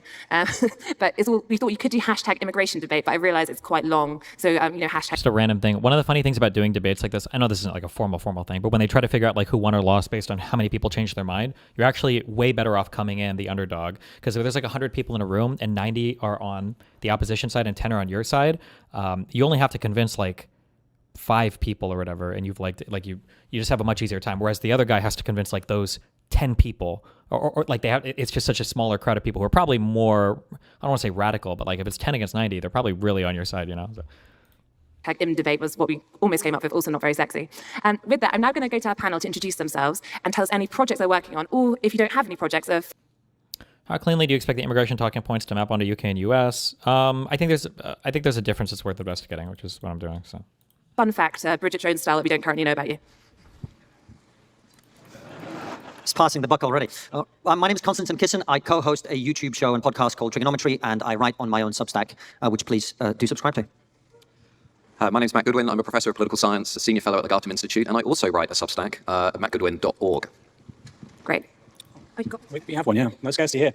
My name's Aaron Bastani. I'm the co-founder of Enviro Media, author of a book called Fully Automated Luxury Communism. And that's it. I'm owner of a wonderful... Oh, man.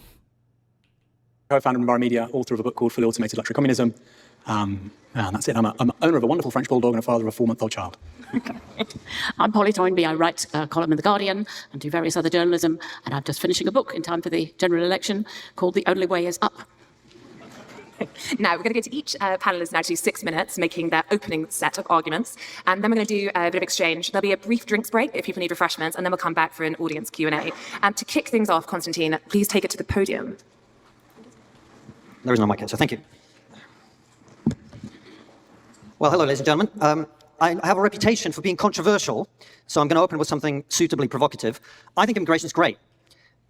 That's it. I love immigration. I love immigration almost as much as I love ice cream. And I love ice cream. Not very controversial so far. It's quite popular position. How many of you hate ice cream, just by a show of hands? About 3 of you, which is about the percentage of the British public that hate immigration. And I know this from my own experience, lived experience, which is what's very important nowadays. When I came to Britain in 1995, I was received with an amazing welcoming curiosity more than anything else. Not by everyone. I mean, I did have an incident at school where somebody said to me, and I quote, "Go back to Russia, you packy." I haven't spoken to that teacher since. Jesus, Not by everyone. I mean, I did have an incident at school where somebody said to me, and I quote, "Go back to Russia, you packy." I think we don't really use that term here, but I'm pretty sure it's considered a racial slur in the UK, right? I'm pretty sure it is. I haven't spoken to that teacher since. Worst geography teacher ever. But it's not just my lived experience, it's also fact. When I came to Britain in 1995, 3% of the British public thought that immigration was a major issue. 3%. By 2015, this figure was 56%. 56%. 3% to 56% in 20 years. This required explanation, and fortunately our media had one. They said to us in that period of time that the reason that the British public went from not caring about immigration... What? Was there a big thing that happened around 2013 that might have influenced opinions there, or to thinking it's one of the most serious, or did it grow steadily over time? Do we have? Can somebody find me a poll on this for what he's citing here? Is there a poll over time that looks at this? This year is 2024, not 2023, right? Yeah, it's 2024. Issues facing this country in that period of time was racism. According to these people, Britain became 1,800% more racist between 1995 and 2015, which is about as plausible as Vladimir Putin's election result, or the idea that Jeffrey Epstein killed himself. What actually happened, of course, had nothing to do with racism and everything to do with reality. The reality that shortly after I came to this country in 1997, you enthusiastically elected one Tony Blair, who threw open the borders of this country. And if you think that's an exaggeration, you probably don't know that more people came into this country under the Blair government than had come into Britain between 1066, the Battle of Hastings, and 1950. More people came into Britain in 11 years under Blair than had come in 9 centuries. That's the scale of immigration we've seen. And that net increase, around 3.5 million people, is said to be repeated by the time this useless Conservative government limps out of office at the next election. Now, Kostantin, you said you love immigration. Isn't more immigration a good thing, right? Wrong, for at least 4 reasons. Let me give you them. First of all, consent. I love ice cream. But if you forced me to eat ice cream every day for 30 years, I'd get annoyed. Fat, diabetic, and annoyed. Not least because then I wouldn't be British, I'd be American. The British people have voted to lower immigration to the tens of thousands, where it was when I first here, over and over and over again. It doesn't matter whether you, I, Polly, Aaron, or anybody else thinks immigration should go up or down or should stay where it is. There is no mandate for what has happened in this country over the last 30 years, and there is no mandate in this country for what is happening today. There is no consent. It's anti-democratic and wrong and immoral. The second reason is scale. I love ice cream. But as I keep trying and failing to explain to my toddler, there is an amount of ice cream you can eat, and that's limited. Last year, net migration, as Katie mentioned, into this country was nearly 700,000 people in 1 year. Now, in the words of a man I'm sure our opponents greatly admire, quantity has a quality all of its own. Joseph Stalin. 700 people a year is not a number of people that we can credibly attempt to assimilate. It's not, and we're not doing this, by the way, because it benefits our country. We're doing this because it allows politicians to pretend that they're boosting economic growth in the short term. Like a toddler shoveling ice cream down his throat for the instant gratification, we are pretending there are no long-term consequences. And Matt will talk about some of those in a second. The third reason, and this is the great unsayable of the immigration debate, is that not all immigrants are the same. There are 10 times as many Polish people in this country as there are Albanians. And yet the number of Albanians in prison is almost twice that of Polish people. Not all immigrants are the same. Good examples. All the white ones, right? We welcomed over 150,000 people from Hong Kong into this country a few years ago. There are no Hong Kongese grooming gangs. We welcomed 200,000 Ukrainians. They're not running around the streets of London stabbing each other. Not all immigrants are the same. Culture, family structure, religion, ethnic background, and values, these things matter. Pretending otherwise doesn't help. Wait, hold on.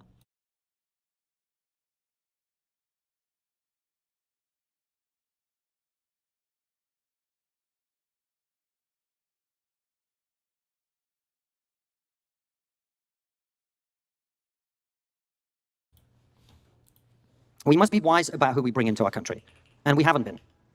Which brings me to my final reason to say no. The final reason is this. My mother applied for a visa to come here and visit us last year. Incidentally, this is precisely the point at which my wife became massively anti-immigration.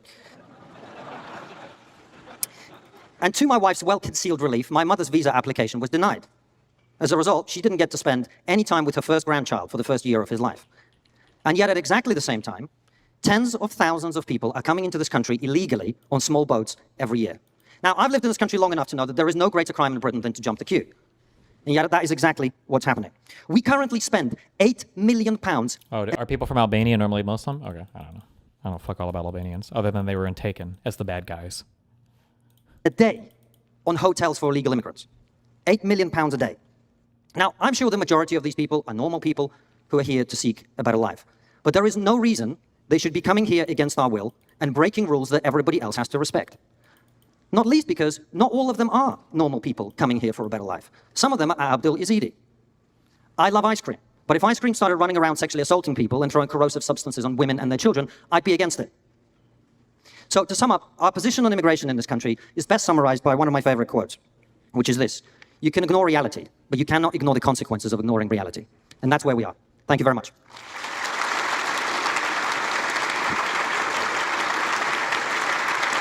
Great, and now, thank you, Kostantin, and now we're going to hear from Polly.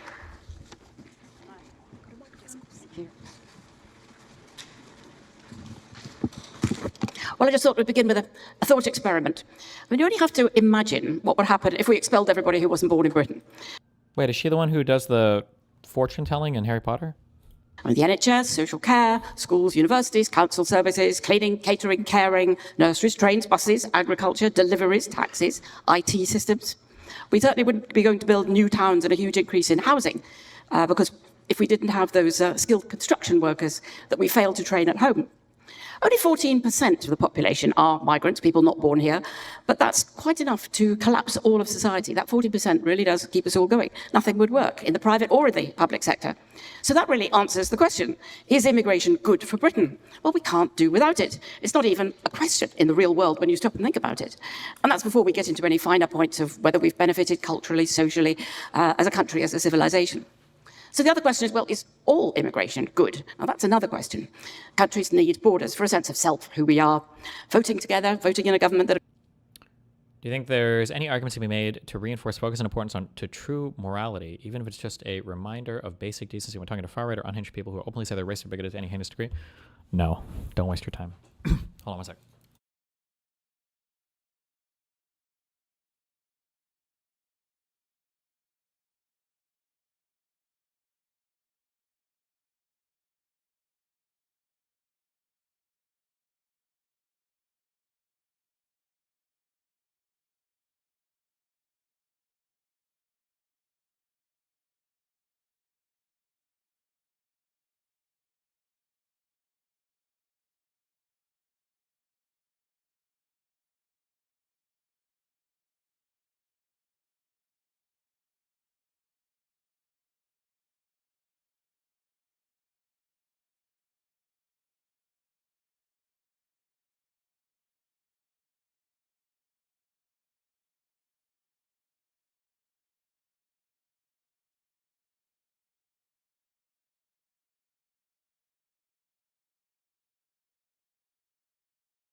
that agrees on laws and taxes. So a leaky border will always be alarming. No one wants unknown people who might be terrorists or criminals arriving here without checks.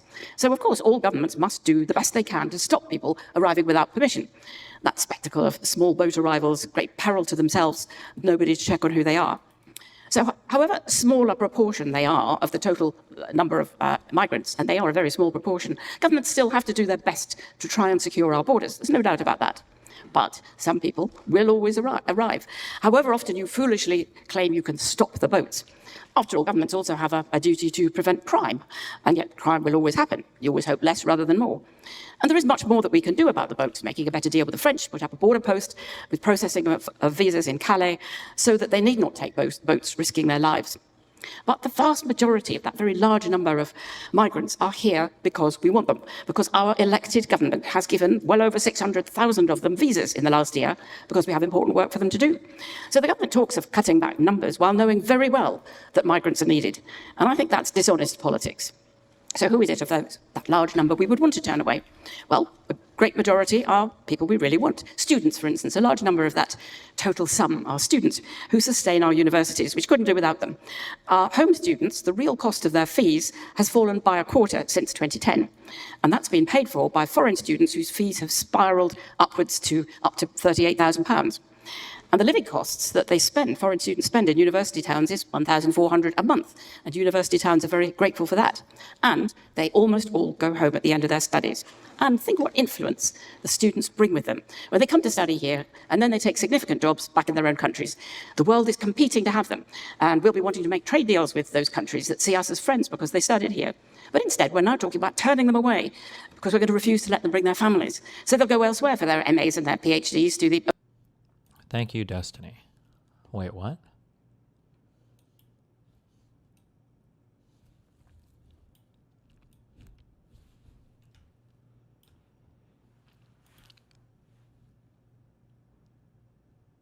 Will anyone be charged over daycare fraud? Oh. Oh, because I said there aren't going to be any charges because it was all bullshit. Oh, good job.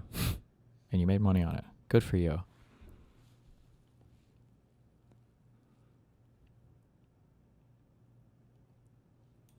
open arms of competing universities in other countries. Well, why would we want that to happen? Who else do we want to turn away? Do we want to turn away another very large block of migrants who are working in social care and in medicine and in the NHS, great battalions of them? Well, thank goodness, because we have 264,000 vacancies still, the nurses and medics and carers, and the world is competing hard for them too. We need IT specialists since we've left behind undertrained IT workforce. So what's the reason for all of this immigration? It's our own failing as a society. If we wanted to stop it, we have to stop needing others to do all this work for us. And how would we do that? By paying good enough rates for this work to attract British people to do these jobs, pay decent social care pay, rewards, pay decent wages with a decent career structure, and that's expensive. It would cost us. We would have to pay for that. Migrants are cheaper. But this government is deeply conflicted. It doesn't want the solutions of paying higher pay. You know, what's happened to that social care plan we've never seen, where everybody will have to pay much more for goods and especially for services. Migrants are often in unregulated work, paid badly and not regulated, not getting their working rights that the law would give them. We only have one work inspector for every 10,000 jobs, which is a third lower than the EU standard. So that's a big pull factor, pulling migrants in to work in places where it'll never be inspected and no visa will ever be asked for. But of course, if you start to say we want to clamp down on that, more inspection, making sure that laws are enforced, it's called red tape and bureaucracy by businesses. But that's what it would take to make sure everybody is working here legally. If we want to rely less on migrants, then we have to invest far more in educating and training our own people. Schools have had a 9% cut since 2010. FE colleges, far more. Shocking cuts. FE teachers paid even less than school teachers. Half of our children fail those vital 5 good GCSEs. Invest in teaching them intensively from a very young age. Train them up. Or you could bring in identity cards. We worry about illegal employment. But that's another thing that libertarians on the right strongly oppose, though it would help with the problem of illegal employment. There is a huge backlog of people left in limbo. You talked about keeping people in hotels at £8 million a day. Well, it's madness. Of course you should let them work the moment they arrive. Most asylum seekers waiting in penury will get accepted as refugees, so why don't we let them work straight away? There was a time when Boris Johnson said that. There are many things in life and in government that have no perfect solutions, but definitely do have better or worse ways of dealing with them. And we do seem to get the worst of all worlds on immigration. We treat new arrivals cruelly, even though most will be staying. We lie to voters that it can be stopped altogether, which only causes more disillusion in politics. Telling difficult truths can reap political rewards. The Rwanda fantasy is a good case in point. The NAO, the National Audit Office, says it's going to cost £1.8 billion to send each 300 people to Rwanda, and that it won't deter others. Well, what kind of madness is that? I think it's a mistake of government to try and whip up feelings against immigrants as a distraction from cost of living, state of the NHS, and other everyday issues. Most people, when asked, do think that immigration is too high, and they always have, but its salience has fallen significantly. It's not at the top of their list by any manner of means. It's very perverse of the government to stir up the issue, when all it does is highlight their own failure to stop the boats. 10-second time limit warning. Okay, let's at least see politicians having an honest conversation with voters, as we're having here today, about why immigration is so high. Because we do need those people, because we failed to invest enough in our own. Thank you very much. Great, and now we will hear from Matt. Thank you. Oh my God, they all have opening statements. Over across. You're being lied to by all of the big parties, by the expert class, by the luxury belief class who consistently advocate policies that make them feel good, which bring them few costs but impose enormous costs on everybody else. That's what's happening in Britain today. We don't have immigration. We have mass immigration. We have something this country has never experienced before in its entire history without popular consent. Most people out there who are not in this debate tonight think that net migration levels are 70,000 a year. They have no idea what's going on. Net migration is 700,000 a year. Over the next 12 years, this country is going to change in ways that we can scarcely imagine. Between my daughter being 2 and 14 years of age, we are going to see another 6.5 million people arrive in Britain. 6.1 million of those because of migration. Immigration is going to represent 92% of all population growth in this country over the next decade. We're going to need about 5 cities the size of Birmingham to accommodate that kind of growth. We're going to be 70% on the way to another London. You were promised lower, controlled, high skill, high wage, highly selective migration. You've been given the opposite of that. You've been given mass, uncontrolled, low skill, low wage, non-selective immigration. You were told that's going to strengthen our economy. Every single study that's been done on the kind of migration we now have, low skill migration from outside of Europe, shows the same thing. It takes more out of the economy than it puts in. We're not getting the best of the best, okay? We're getting low wage workers who are coming in to take jobs on lower than the average salary.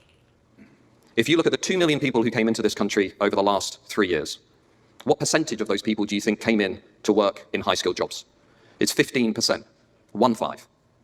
The rest are students, the relatives of students, the relatives of workers, refugees and asylum seekers, before you get to the 118,000 people that have come across on the small boats. As Thomas Sowell once said, immigration laws are the only laws that are discussed in terms of how to help people break them. And I think there's a lot of truth in that.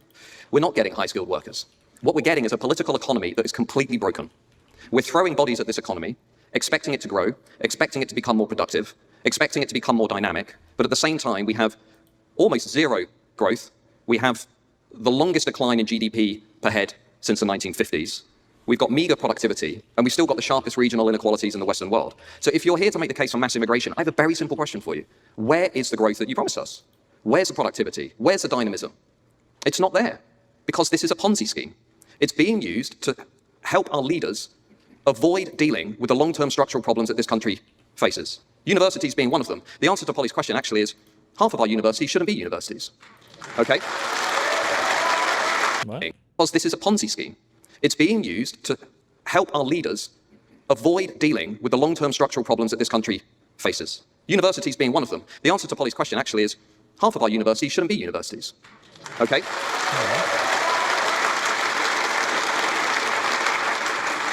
And I say that as a university professor. I'll tell you what's happening. We have record numbers of international students who are bringing their relatives, and here's what's happening at second and third tier universities. Those students are being used to plug holes in business models that are completely broken.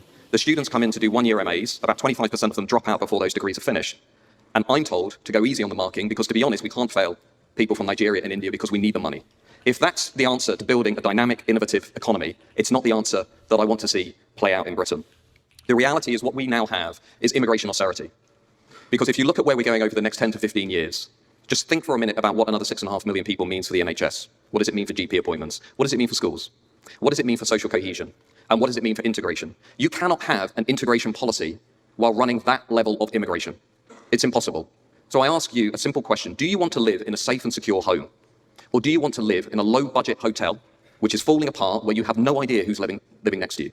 Because that is where we are going. The pace of scale and change that we're going to see over the next 10 years is going to make the last 20 years look like a trailer. So we need to get serious about immigration, and we need to get serious about what it's doing to our country, including how it's driving our housing crisis and undermining levels of social trust. Robert Putnam has shown this. In highly diverse societies that don't manage migration, the first thing that goes is social trust. They really love all their 10-year-old MAGA talking points. Putnam. Yes. Support for welfare declines. Why do people want to pay into a collective pot if they don't know who they're living next to? It doesn't make any sense. Even the Migration Advisory Committee has acknowledged this kind of migration is driving the housing crisis for our young people, raising prices, increasing rents. We have to build 515,000 homes every year just to keep up with migration. Last year, we built 180,000. If you think we have a housing crisis now, where are we going to be 5 to 10 years from now? And lastly, of all the things that I really care about is democratic legitimacy. Is people believing that the system is actually being responsive to them. And the blunt reality is on this issue for the last 20 to 30 years, the British people have been consistently lied to on this issue by all of the big parties, Labour and the Tories. In fact, the Tories more so. What we need in this country is a new politics that genuinely represents the wishes and the aspirations of the British people, that is willing to cut through the taboos and accept that what we have is a broken model of mass immigration, which is weakening, not strengthening, our economy and our ways of life. And we need that new politics to arrive very, very quickly. Thank you. And with that... Oh, see, look, they're using a wireless mic system. Thanks, Matt. And with that, let's now welcome our final panelist, Aaron. And then we'll get to some debate. Of course, we're already running over schedule, but I have complete belief you're going to do exactly 6 minutes. Okay, I'll leave that with you, Katie, because I'll take this. Let's see, 6 minutes. I was always told by teachers, professors, answer the question. Answer the question. You can have the most lucid, thoughtful answer in the world. If you don't answer the actual question being asked, you're in trouble. The question this evening is immigration good for Britain? Now, dare I say this is a very capacious question. I certainly believe immigration can be good for Britain, and indeed anywhere. The most technologically, economically sophisticated country on earth, the United States, has a great deal of immigrants. So it's certainly not a recipe for failure. And I certainly believe Britain has benefited from the presence of certain migrants, whether that's Freddie Mercury, Hans Holbein, or Michael Marks. Without Michael Marks, of course, we wouldn't have Marks and Spencer. Where would we be without M&S Gold luxury tea? I know I'd be in a bit of a sticky situation.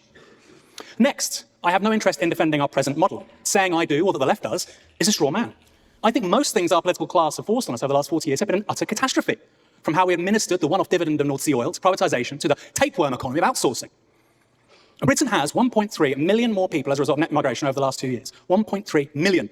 And that was overseen by who as Home Secretary? Priti Patel. Britain's most liberal Home Secretary on migration in its history. There's a lesson for you with politicians. Don't listen to what they say. Sourcing. Britain has 1.3 million more people as a result of net migration over the last 2 years. 1.3 million. And that was overseen by who as Home Secretary? Priti Patel. Britain's most liberal Home Secretary on migration in its history. There's a lesson for you with politicians. Don't listen to what they say, watch what they do. Especially with Tories. Liberal for them is opposite Labour. Liberal is their right-leaning people, right, on this? Now, between 2017 and 2023, illegal migration, undocumented migration, was 135,000. So this whole debate, I think, should anchor around... Wait, I don't understand. I don't understand what that point was then. Hold on. Political class. He's being sarcastic. He's making a joke. Priti Patel is absolutely not liberal. Oh, okay, gotcha. Class of forced on us. Tapeworm economy, about 1.3 million. And that was overseen by who as Home Secretary? Priti Patel. Britain's most liberal Home Secretary on migration in its history. Gotcha, gotcha. There's a lesson for you with politicians. Don't listen to what they say, watch what they do. Especially with Tories. Now, between 2017 and 2023, illegal migration, undocumented migration, was 135,000. So this whole debate, I think, should anchor around legal migration because that's just overwhelmingly what we're actually talking about. In terms of offering an answer, formulating an answer as to why immigration is good for Britain, I know some of you here might disagree with that. I'd break the answer down into two parts. Firstly, individuals. Secondly, for the whole body politic, for society more generally. Firstly, I think it's good that if a British person falls in love with a non-British person, they can make a life together. They can live together. That's what spousal visas are. And that's a significant number of the people we're talking about. I'm not saying that to pull at your heartstrings. It's a very real problem. I'm sure many of the people here, including skeptics, will know people who've been in precisely that situation. From early 2025, you will only be able to get a spousal visa if you earn more than £38,500 a year. They are putting a price on love. I think that's wrong. I think British people have the right, they should have the freedom to love who they want and start a family with who they want in their home country. Secondly, I think immigration is good for Britons as individuals because it permits us to live in a mature society where we understand the world is complicated. People might disagree with you. I know the left struggle. I don't know much about the British immigration system. In the United States, to sponsor somebody for a visa or for a green card, you have to make a certain amount. That's probably fine. I don't know how I would feel about a very broke person falling in love with somebody who lives in another country and then they can sponsor them for citizenship. And now you have like two people on welfare. I don't know about that one. I don't know about that one, Chief, but okay. Struggles with that in particular. North Korea does not benefit from its citizens only meeting compatriots who look, sound, and think like them. So a successful, intelligent society will necessarily have a certain amount of immigration. The question, of course, is how much. Thirdly, let's turn to the national interest rather than individuals. If you want to maintain the economic model we've had over the last 40 years, which has included, as Polly said, failing to train basically anybody, then you're going to need the levels of immigration we presently have. You're delusional if you think otherwise. 1/3 of doctors and 20% of GPs, not GDPs, we'll get to them in a minute, are non-British. Entire industries require workers from overseas. Now, I don't like our present economic model, but if you voted Conservative for the last, oh my God, it's been so long, 14 years, I suspect you rather do. I suspect you rather like inflation with regards to housing assets and the rentier economy. I think it's not so bad. Well, if you want that model for our political economy, again, as Matthew said, then you're going to have to accept lots of migration. And I suspect if people were informed about those trade-offs, do I get to keep my 3 buy-to-lets and have low capital gains, or do I, maintain present levels of migration? Many people who bash the migration would probably want to keep the status quo. They rather like spending several £100s at the garden centre every Sunday. But we're not talking about those trade-offs, particularly with people who care most on this issue. Fourth, in the context of falling fertility rates and longer life expectancy, again, you will need significant migration. Matt's point about 92% of all population growth over the coming decade, I think, coming from migrants, is also, of course, partly a result of the fact that white British people in general, aren't having enough children. Boris can't do it all by himself. So we need also, as an ancillary point to all of this, a conversation around socialised childcare, changing the incentives to have a family. Because I can tell you, there are very few incentives right now to have a family. And again, that is a central part of the political economy of this country, which has been administered by the Conservatives for 14 years. In fact, I'd say for the last 40 years. And finally, the sum and bottom of our society is to make money. That has led to a huge erosion in the values of this country. It's why councils don't function, our streets look like utter garbage, and why community is an entirely meaningless word. But that is the fault of our economically liberal politicians, not migrants. They staff our NHS, they pick fruit, they drive taxis, teach our kids. If you blame them for the country's panoply of failings, more fool you. The problem is not migrants. Any successful society has migration. Yes, including Japan. According to government data released last August, the number of foreign nationals in Japan rose 11% from 2022. The number of overseas workers in that country has doubled in the last decade. It's more than 3 million people now. So which countries have the least migration? Who are we going to model in our zero migration fantasy? Well, we've got Eritrea, there's Ethiopia, Somalia, Morocco, Iraq. Well, look, certainly good weather. And who are the countries with the highest levels of migration? The UAE, Qatar, Hong Kong, Luxembourg, Singapore, and amongst larger economies, Australia and Switzerland. Quite nice places to be. They certainly look after their median citizen better than we do. So if you're looking for an explanation for Britain's many, many, many problems, it seems rather strange to put it at the feet of migration when Australia, Switzerland have migration. Somalia, Morocco, Iraq. Well, look. Well, we've got Eritrea. That's a good talking point. There's Ethiopia. This is Aaron Bastani, right?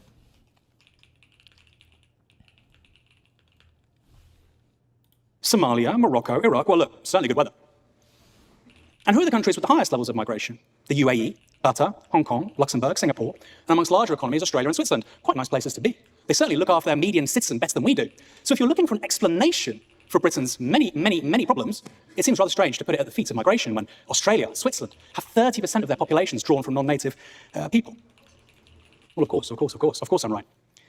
It's quite obvious that if you are saying high levels of migration lead to a fall in living standards, and I throw back Switzerland, you might be in trouble. But anyway, we can get back to that later in the Q&A. There is absolutely a case for migration being a major net good. It has its problems, it has its downsides, but it's good. And it can work for the UK. Just because the Conservatives have utterly mismanaged the present system for 14 years, as they have with so much else, it doesn't change that. And I'll finish with this. The monomania from Conservatives on migration leaves them ill-equipped to actually understand so much of the modern world. I'll often tweet, my high street looks like crap. Is the current British government that's like all Labour people, the first like left-wing one, because they keep saying this talking point in 14 years, was this like over the last year it finally changed? Because this debate is about a year old, I think. Has it been? Okay. The council's procurement strategy means that pavements look like a patchwork quilt, and people say, it's migration. And that leaves you very, very poorly equipped to understand the failures around outsourcing, public ownership, privatisation of things like water, mail, rail. And I think as a political ideology in the long term, it's really to your detriment. There was polling out earlier today giving Labour amongst under 40s Saddam Hussein-style consent. It was about consent, that's a funny one. And if you want to prepare for the 2030s, the 2040s, and thinking about a different kind of political economy, of course you want to care about migration, I understand why, but not this monomaniacally, because it really is deadening your analytical skills to actually solve the problems which all of us care about. Thank you very much. This guy seems based. Great. Okay, thank you, Aaron, and thank you to all four panelists. I'm just going to quickly go to them briefly, and then I'm going to give them a chance to go at one another. Hopefully we don't need to call security. Then we're going to have drinks, and then we're going to come back for the Q&A. So with that, I might start, actually, if we can pass the microphone to this side. Polly, just picking up on a few of the points you made, you were speaking about giving asylum seekers the right to work when they arrive. And I wondered, first off, do you accept that the view in the Home Office is the reason you can't do that is because it's offering a further incentive to those who want to cross over on small boats. So do you think there is a risk with that idea? And then secondly, you talked about how we shouldn't demonise those affected in this, but is there also a risk on the other side? Lots of people at the moment feel they can't talk about the concerns about immigration without being accused of having quite extreme positions. Sorry, it's so echoey here. I'm having a lot of trouble hearing, actually, what you're saying. So first off, sorry, there's a sort of echo in this corner. Don't worry. Asylum seekers, Depending on how your speakers are set up, I don't know if there's a way or what people normally do to counter this. If you always have a speaker near these speakers or what you do. I'm trying to think of where I was at where this happened. It might have been at the Oxford thing. I don't think so, no. But like if you're in a really echoey hall, and especially if there are any delays on the mics, you're fucked. It's literally impossible. We watched some US people, I don't remember what the event was, but like the person couldn't understand what was being said at all, even though it seemed pretty clear to us, but it was probably because of the echo in the room or a slight delay between when you speak and when it comes out of the speakers. It works very well. Are you going to incentivize them to do legal process? If you talk about demonising migrants, but is the risk that people don't feel they can talk about these issues, and then that breeds extremism?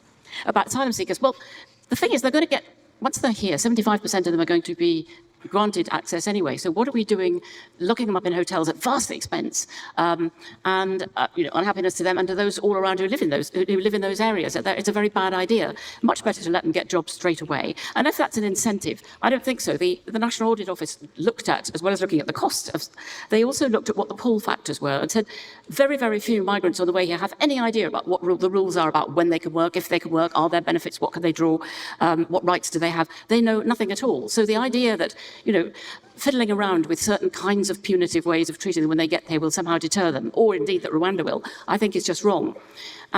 As for demonising them, well, that's not particularly helpful either. If you can either deal with them in some way, if you could find a way to send them all back or stop them coming here, fine, but nobody's managed to do that. If you can't do that, then you might as well treat them reasonably well, because they're going to be citizens, they're going to be parents, people are citizens. They're going to stop being they are going to become us, the way wave after wave of immigrants have for many, many, many generations. They become an us, and then we forget that they were they. Then, Aaron, just picking up on one of your points there, you, I think, made a good case that perhaps the problem is the government's management on some of these issues in terms of why they're particularly negative views. But on that, I mean, David Cameron, a long time ago, going back to 2010, used to talk about tens of thousands when it comes to net migration. Is there a figure that you think would be too much? I think 200,000 a year is perfectly fine. One thing I didn't say when I was talking is that clearly 1.3 million people in 2 years net migration when you're building less than 200,000 houses is insanity. But again, as somebody on the left, I don't see why I should be defending Priti Patel. But that is not an argument against immigration, as I've said. The fact that we are not letting people who fall in love with non-British nationals, they cannot marry them if they're earning less than £38,500 at the beginning of next year, is absolutely appalling. And it's an indictment on the Conservatives, and it's an affront to your liberties. And I mean that, and I think that's something that does matter to people generally on the right and centre-right. So I would say a couple of 100,000. Look, it's the Tories that are responsible for this incredible number of people coming over. I find it just perplexing what the left gets blamed for it, but there we are. That's another question together. We'll go to the other side. We've got 2 microphones tonight, but we're working for it. Now, Matt, see, because they didn't spring for the quad channel system. They probably just got a dual channel wireless mic system. See, that's why you got to get the 4-channel one, guys. And challenge one another. Just on your point, I mean, you talked a lot about all the risks of having immigration at the level it currently is, but is there not also a risk to sharp measures to bring it down? I mean, if we were to change the visa rules quite sharply right now, there is an argument that care homes would suddenly run into disarray. We would not have the staff to step into them, and similarly on the NHS. Yeah, well, I'm going to challenge a few of those points later on. Yeah, because I think we're in cloud cuckoo land. We're nearly moving on challenge.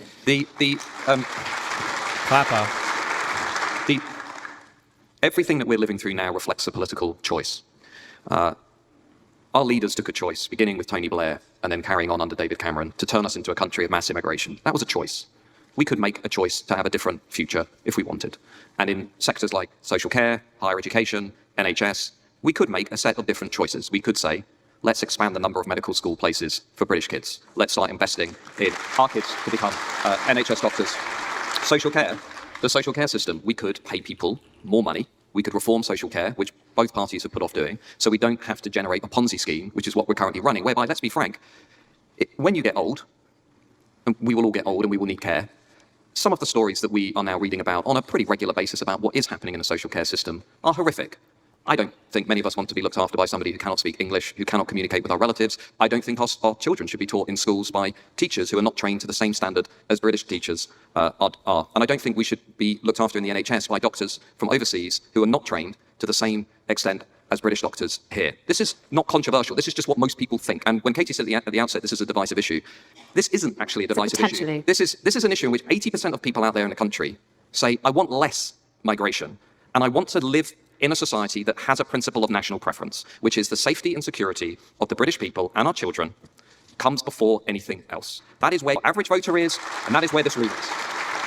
Now, Aaron wants to come back to you on that point, so we're about to open it to the panel, but just before we do, Kostantin, just touching on one thing you said, you made, I thought, an argument really in favour of some of the humanitarian schemes when it comes to some of the figures, some of the groups that are wrapped up in the net migration figure, saying, look at the Hong Kongers, look at those who come from Ukraine. So do you think that the rough figure, because 170,000 on humanitarian schemes from those, is a fair and a good amount to be letting in? And you didn't mention Afghans, and I wonder where that fit. Kisin.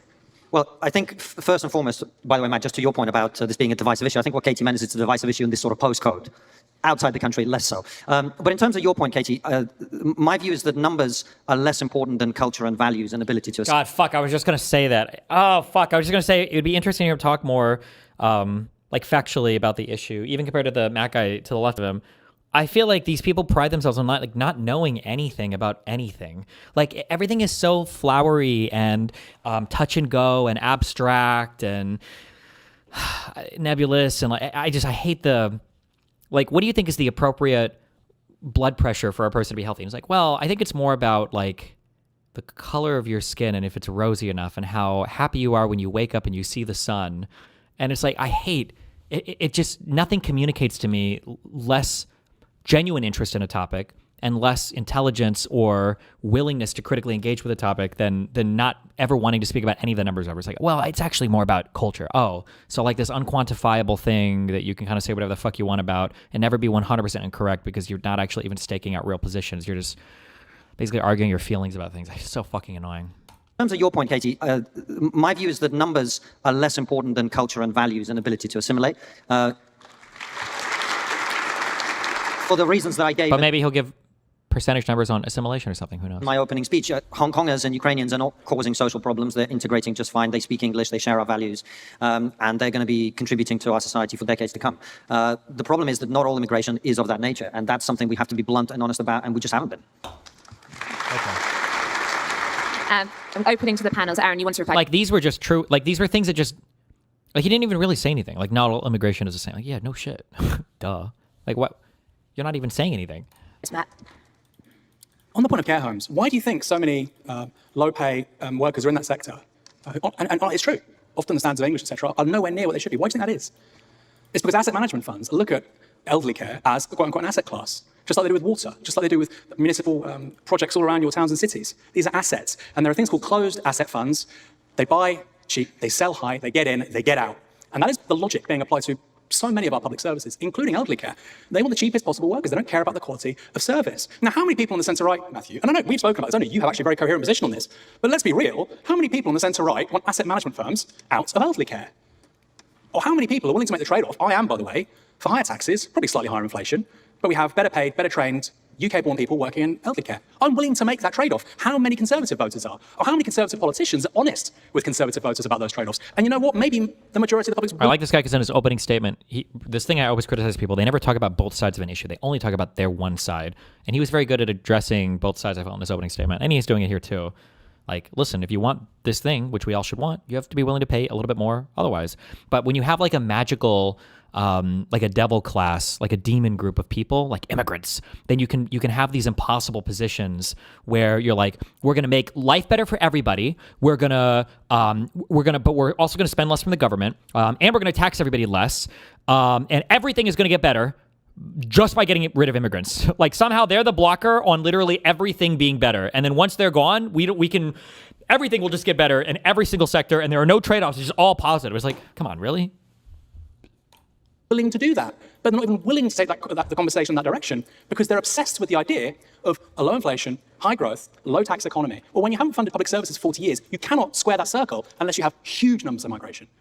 So you are being lied to, but I'd say you're being lied to, but you're also being not told the truth by omission. That the reason why somebody can't speak English to a relative of yours in an elderly care home isn't because the Tories love foreigners, it's because of asset management funds. I actually agree with Aaron. I agree with you. I just want to add to that. I mean, Matt, the day I see you advocate the sort of costs it would take to establish this cultural Britishness, I mean, I agree, and Aaron agrees as well. If you can really produce high-quality training, education for everybody in this country so they can fill all those jobs to the absolute best standards, hooray, good on you. But I've yet to see you advocating That's always mysteriously absent. Now, this maps on very cleanly to U.S. conservative talk, where they always want to talk about, like, it was the classic, like, we need to stop supporting Ukraine so that we can spend that money on Americans. It's like, okay, well, we kind of basically stopped supporting Ukraine. Are we going to spend the money on Americans now? No. Oh, okay. very high taxes and much greater equality in pay all the way through society. But I look forward to you saying that. I have no problem at all in saying we should be paying workers in those sectors a lot more money than we currently are. I agree with much of what Aaron says about how we are hollowing out public services. It's why I call it immigration austerity. That is essentially what's happening in the NHS, social care, in higher education. Is it immigration austerity or is it just austerity? What, like... Because it sounded like, just pulling from the wiki though, and I'm listening to this guy talk more, so I have more than just, because wikis can be biased, I understand that. But if this guy is truly a person who just believes in, because he's running for reform that wants to reduce taxes, cut public spending, limit immigration, like where's the additional training and everything coming from if you're cutting public spending, reducing your income? Like, I don't know. Maybe he'll get into it here, I guess. We are using mass migration to put off the difficult choices we need to make as a country. But I just want to come back to what you said about a separate issue, which is illegal migration, because what you were setting out, Polly, is a recipe for disaster. What you were saying is that of the 114,000 people who entered Britain illegally over the last 5 years, and we've got maybe about 1 million people in the country illegally currently, is we should not only not provide any deterrent at all for other people to risk their lives by crossing the channel, but we should actually incentivize them to come over by giving them jobs and giving them more support through the welfare state and so on. And I actually think that's deeply problematic for several reasons. One is, I'll give you 2 words, Abdelaziz. Let's start there. Abdelaziz was somebody who entered the country illegally. He applied for asylum twice, was rejected twice. He then committed a serious sexual assault. He then was convicted in court and then applied for asylum for a 3rd time and was this time accepted because a priest signed off on his application. Abdelaziz then took a car down to London and poured acid over a mother and 2 children, which, by the way, is why chemical attacks against women in Britain are now at the highest... well, hold on. What did the mom and children do? Okay, we got to ask that. Maybe they were really fucking... Just kidding. ...rate across Western democracies. We have the highest rates of chemical attacks against women in this country in the West. You don't hear that very often, by the way, in The Guardian, but it's true. Why is that? Why is that? It's because we're actively incentivizing people to come into this country who do not share our values, who do not want to live according to our ways of life, and who do not respect British law. The security services have said this very openly. They are monitoring daily. Okay, so that is bad. But also, wait, what about the... wait, why did the priest guy sign off on him? Or what is the...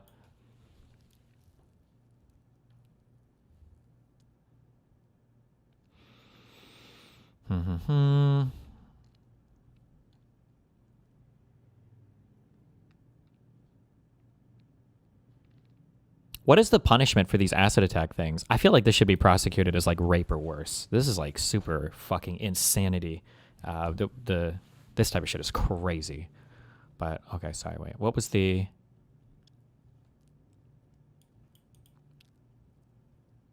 Oh, he took the baptized route. Okay.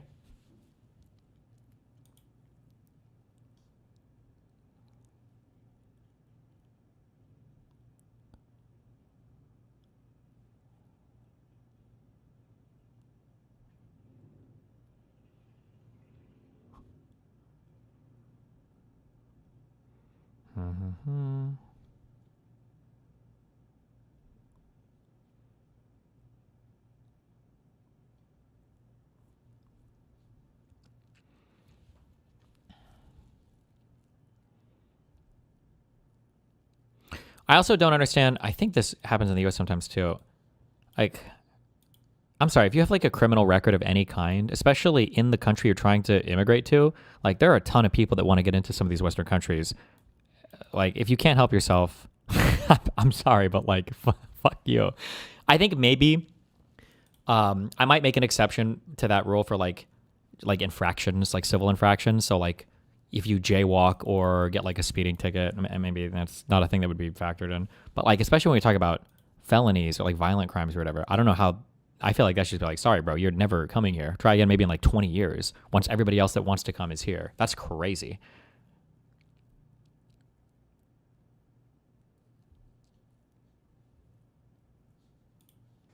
Many of the people who are coming into this country illegally, we need to get serious. Read main attack part. What? Am I going to find a good justification for him having done it? There's no way. Or I don't... it seems fucked. What?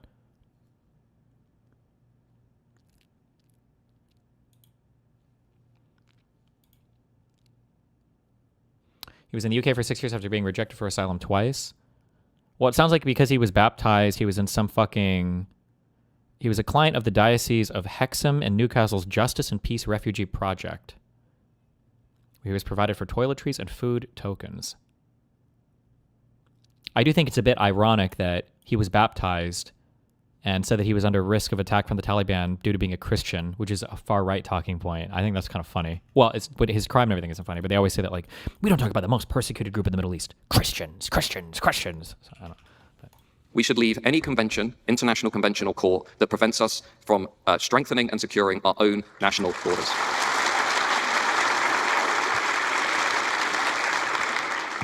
I think it's quite low to use anecdote instead of figures. Of course, there are stories. Do you think there aren't stories about all sorts of people who commit crime? He did use an anecdote there, but I think anecdotes. I don't even think they're Logos level bad. Like, I don't think you're bad logic on an anecdote if you use an anecdote to support a stat, right? So I think acid attacks are per population higher in I don't know if it's London or the entire UK, then I think almost any other country in the world per capita. I don't know if it still is, but I know at one point it was like that. So to have that stat and then to back it up with an anecdote or a story, I think it's fine. It's because you're catching all the discrete stat logos people, and then you're doing the appeal to an actual story or whatever. You're pathos people, right? Times, and you take someone who commits a crime and says, oh, well, that represents That would be all migrants. I mean, it's not the way to conduct this argument. I think we've conducted this argument on a higher level than that, on the whole. Kostantin, do you want to come in, and then we're going to have our break? And a drink. Well, I've been sitting very patiently, which is hard for me given how much nonsense has been spoken so far. Actually, well, fuck. Actually, well, now I'm not sure because I actually wonder how much of it gets reported in some of these places. Like, are they reporting it in like Afghanistan? Well, I guess they have 50 here. Is it though? Like, is it seriously like super reported all over the country if this happens? Or, and then I also wonder, I guess, fuck, you could get really into the weeds on this. I wonder if, like, let's say that you live in, let's say you're in Afghanistan or Pakistan, and let's say that you have rules where you're allowed to like kill a woman if she's like adulterous. Like, if I had to guess, that might reduce the amount of other types of crimes because why would you acid attack a woman for something when you could kill her instead, you know? But I don't know. That's just guesswork. I have no idea. And then all these North African countries have no data on this as well. Nothing from the Gulf. I have no idea. So, first of all, if they were your children, I don't think you would consider it an anecdote. If they what? Hold on. First of all, if they were your children, I don't think you would consider it an anecdote. Well, it still is, but okay.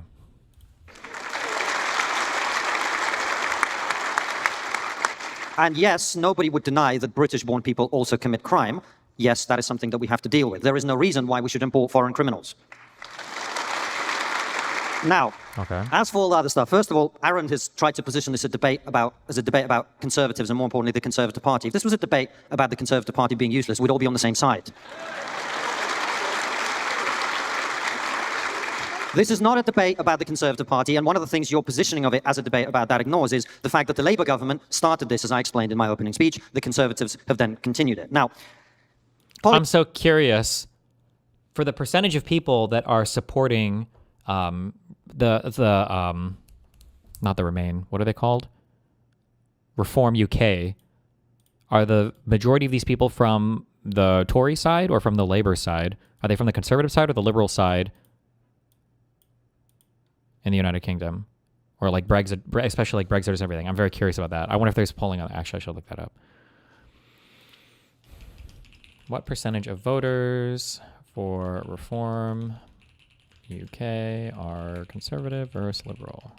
Because one thing that's very annoying is Conservatives do this thing over and over again where they're like, they support a thing, it doesn't work, and they're like, I'm not going to defend that thing. And it's like, okay, motherfucker, well, it was your idea 5 years ago. And then this cycle repeats, and they're like, yeah, what? You want me to say that was good? No, obviously, we hate that. It's like, well, you supported it before, so it's like, well, now I support this. And then that doesn't work. Like, well, now what? It's like, okay, motherfucker. Made the point that, you know, if we remove all the immigrants, terrible things would happen. Nobody was suggesting that we remove all the immigrants. We're talking about the pace, the nature, and the scale of immigration. And the pace, nature, and scale. Oh, so is he going to list some actual discrete facts about any of this? Or like what he would actually like to see? Like actually? Fact that it has been way too high and way too fast. I spent my whole opening speech talking about this. She then talked about the fact how, and both Aaron actually and Polly did this, that boat people who come here legally on small boats are a tiny percentage of the total immigrant population. You know why? Because our ridiculous high levels of net migration. That's why. The number of people who came to this country illegally on small boats in 2022 was 45,000 people. That is all. Okay, that was finally a number. 2022 would have been the 2 years before this, at least. Okay. Almost the same number of people who came into this country legally the year that I came into this country. That's the level of illegal immigration we now have. And they talk about how, oh, you can't stop the boats. It's very difficult. I've just come back from Australia. In 2012, they had 17,000 people come into the country illegally by boats. Last year, the number was 74 people, not 1,000 people. You know how? Because in 2013, they elected a government that promised to stop the boats and then did it. How hard is it to get to Australia by boat? What the fuck are the surrounding? Is it just Indonesia and New Zealand, I guess? What is that distance? Whereas France and the UK, I feel like it's an easier journey, but hey, who knows? Maybe I'm fucking retarded.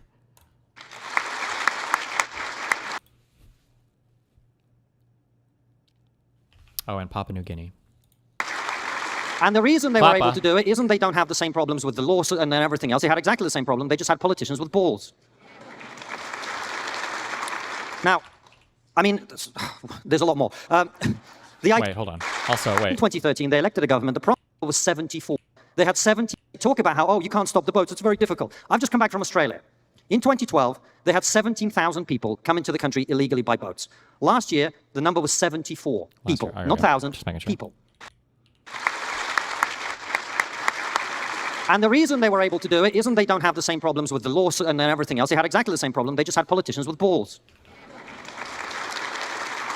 Now, I mean, there's a lot more.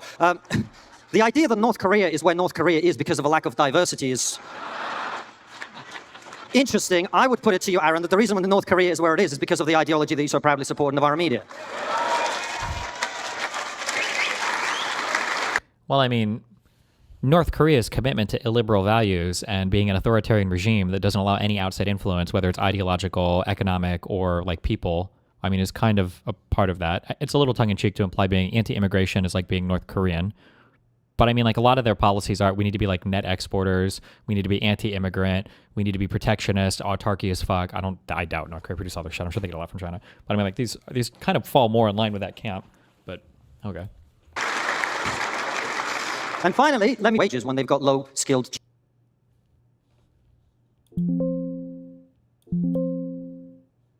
Oh, god damn it. Rip, good luck. Cheap immigration to replace people who you'd have to pay more money with. And this is... What, hello? Oh, hey, yeah, sorry I haven't been on for a while. I've just moved home. Oh, hi, what's up? Yeah, well, I just thought I'd catch your stream and I realized you were talking about the UK's politics and such like, so... Indeed I am. I do have to leave at like 8 o'clock though, so it might be better to hop in tomorrow because I have to finish this video and then, yeah. Okay, no problem, cool. Mm-hmm. Yeah, I'll catch you tomorrow. Okay, have fun, be careful. Bye. This is the core of this issue that both Matt and I have alluded to throughout. The reason we import cheap labor is so that the government can pretend that we are growing the economy. We apparently have the 6th largest economy in the world, but this is only true if you look at GDP. If you look at GDP per capita or GNI per capita on purchasing power basis, we're actually the 25th or the 27th country in the world. We're one of the poorer rich countries in the world. And the reason is that we keep driving our own wages and the wages of our fellow citizens by importing people who work for less. That's it. Okay. And with that, Aaron, you get a very quick reply on North Korea. Well, I thought it was a serious... No, I'll be honest. I thought it was a serious conversation. And equating me to supporting North Korea is like me saying that somebody who's a conservative is a fascist. It's idiotic and ridiculous. I thought we were having a sensible debate. Finally, let me finish, please. Finally, on one final point regarding Blair. Margaret Thatcher wants an integrated market of labour and capital across Europe. The second you expand the European Union to include Eastern and Central Europe, the levels of migration we see after the mid-2000s was inevitable. So what changes is not Labour going to power, it's the fact that we have no accession states from the former Eastern Bloc that are EU member states and their people can come over here. That's what changes. And again, we are having a fundamentally dishonest conversation here about the real fundamentals because of party politics. We don't want to bash the Tories too much and say, well, actually, Thatcher wanted an integrated market on Labour, because let's be honest, quite a few of you vote Tory. With that, we are going to have our break. Come back in 10 minutes sharp, and you'll hear Konstantin's reply. I've got a list of questions that have been pre-submitted from audience members, which I'm going to start to go through and bring people in as and when, passing the microphones around as we go. First question. It's clear that the pressure from migrants determined to enter Europe will not abate. The only recourse is to try to make the countries in which they come from more habitable. Is that political and economically possible? Matt, do you want to start us off on that? Well, the suggestion that we should deal with the migration crisis by investing more seriously in other countries, I don't think is a sustainable answer to the current problem. For a number of reasons. One being many of the countries where most of the people who are coming today, particularly with illegal migration coming in small boats, are often... Man, we're an hour through this, hour and 27-minute video. I hate the super long opening statements. I feel like we spent basically half or like a third of the time on these opening statements that were not even really responsive to each other. Ugh. Coming from countries where, to be frank, you've got very high levels of corruption and you've got a very long road towards serious development.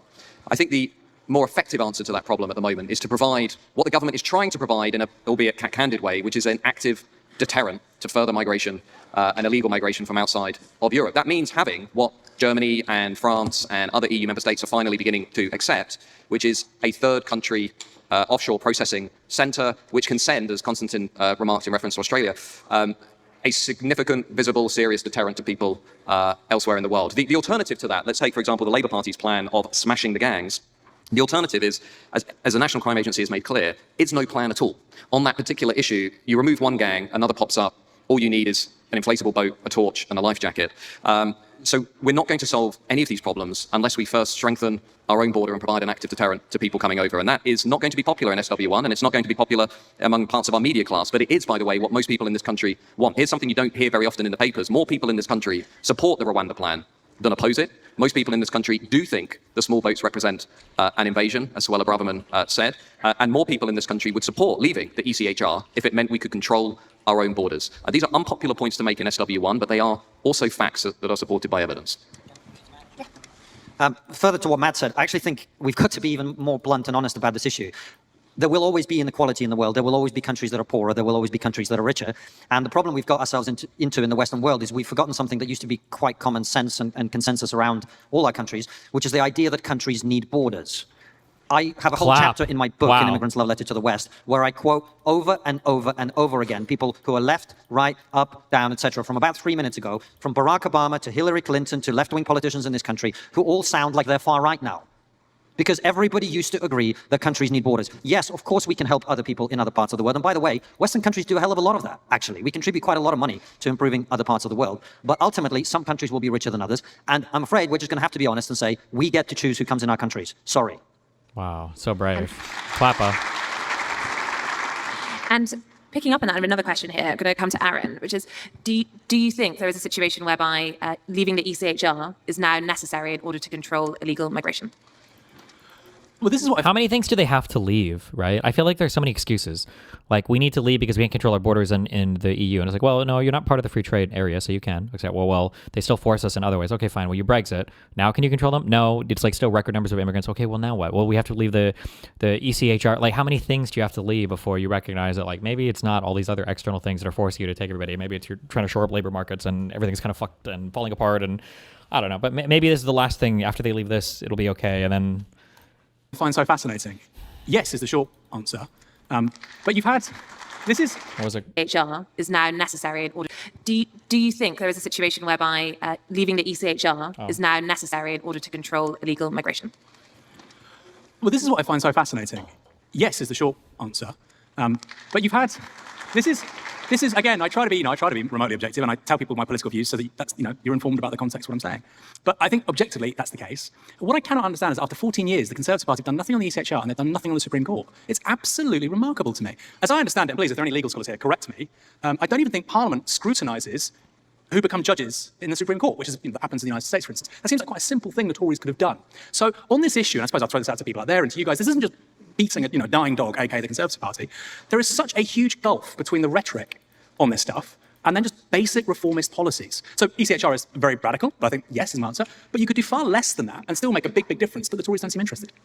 Would you want to come on that? I wonder if you'll be the figure on the panel who is not in favour of the ECHR leaving it. I mean, the very idea that we might leave the ECHR is so appalling that we would put ourselves into being a pariah state. Haven't we learned our lessons from Brexit? What happens? First it didn't Brexit go so well, did Uh-oh. it? Finding ourselves isolated and out on our own hasn't gone very well. We haven't made great new alliances. We haven't made great new friendships or trading relationships or anything. It's all been lost. Where is the sovereignty that we've gained? And this is one of the reasons why Trump is such a bad politician. He's such a bad political leader. Is I feel like the United States should have been scrambling to create some kind of strong relationship with the United Kingdom instead of, I still don't think we have a trade deal ironed out. I think we put them on the tariff list, even though I think they were a net exporter. Or we were a net exporter to them. One of the few countries on the planet we were a net exporter to. Trump doesn't even reward his political allies, arguably, I say it very broadly, in the United Kingdom when I think Brexit and MAGA movements were really closely aligned in a lot of rhetorical ways. It's crazy that he just kind of hung them out there to dry and said, yeah, fuck them all, Jesus.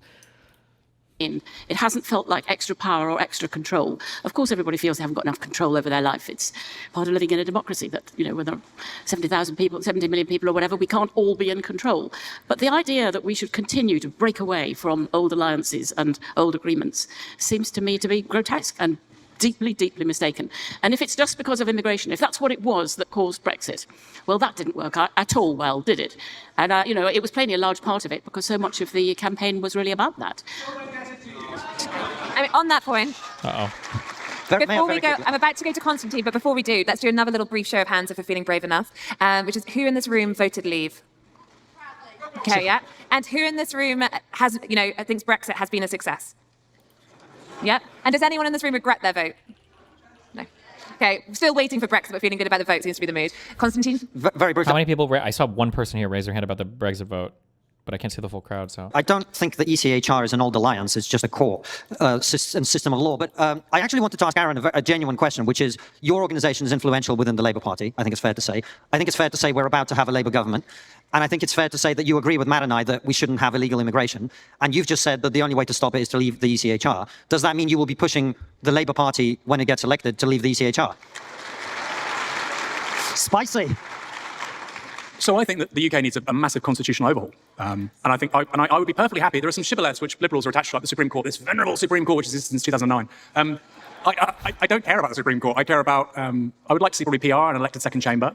That's the sort of... Oh, because the House of Lords is not elected, right? They get there's a lot of weird ways, I think. Is that what he means when he said an elected second chamber? That like the House of Lords should be composed of differently? I don't know anything about how much that would change for their shit. I don't know. PR and an elected second chamber. That's the sort of thing that matters to me far more. And in terms of ECHR, treaties come and treaties go. I would like to also see a minimal codified constitution, codifying things like the right to freedom of speech, freedom of association. And again, I find it fascinating that you have politicians of all stripes who say, free speech, okay, well, can it be codified in law as my right? Every kid gets a small copy in their pocket, they're taught it at school. No.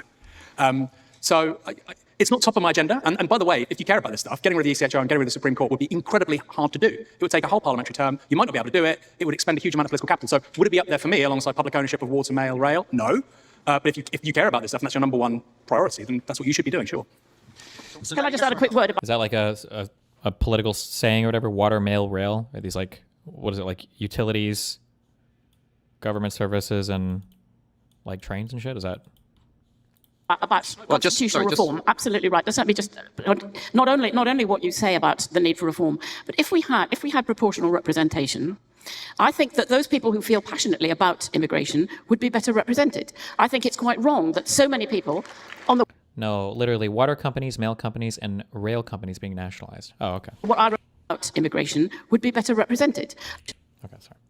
Not only what you say about the need for reform, but if we had proportional representation, I think that those people who feel passionately about immigration would be better represented. I think it's quite wrong that so many people on what I regard as quite far right have been denied their own party, and indeed so many people like you on the far left have also been denied it.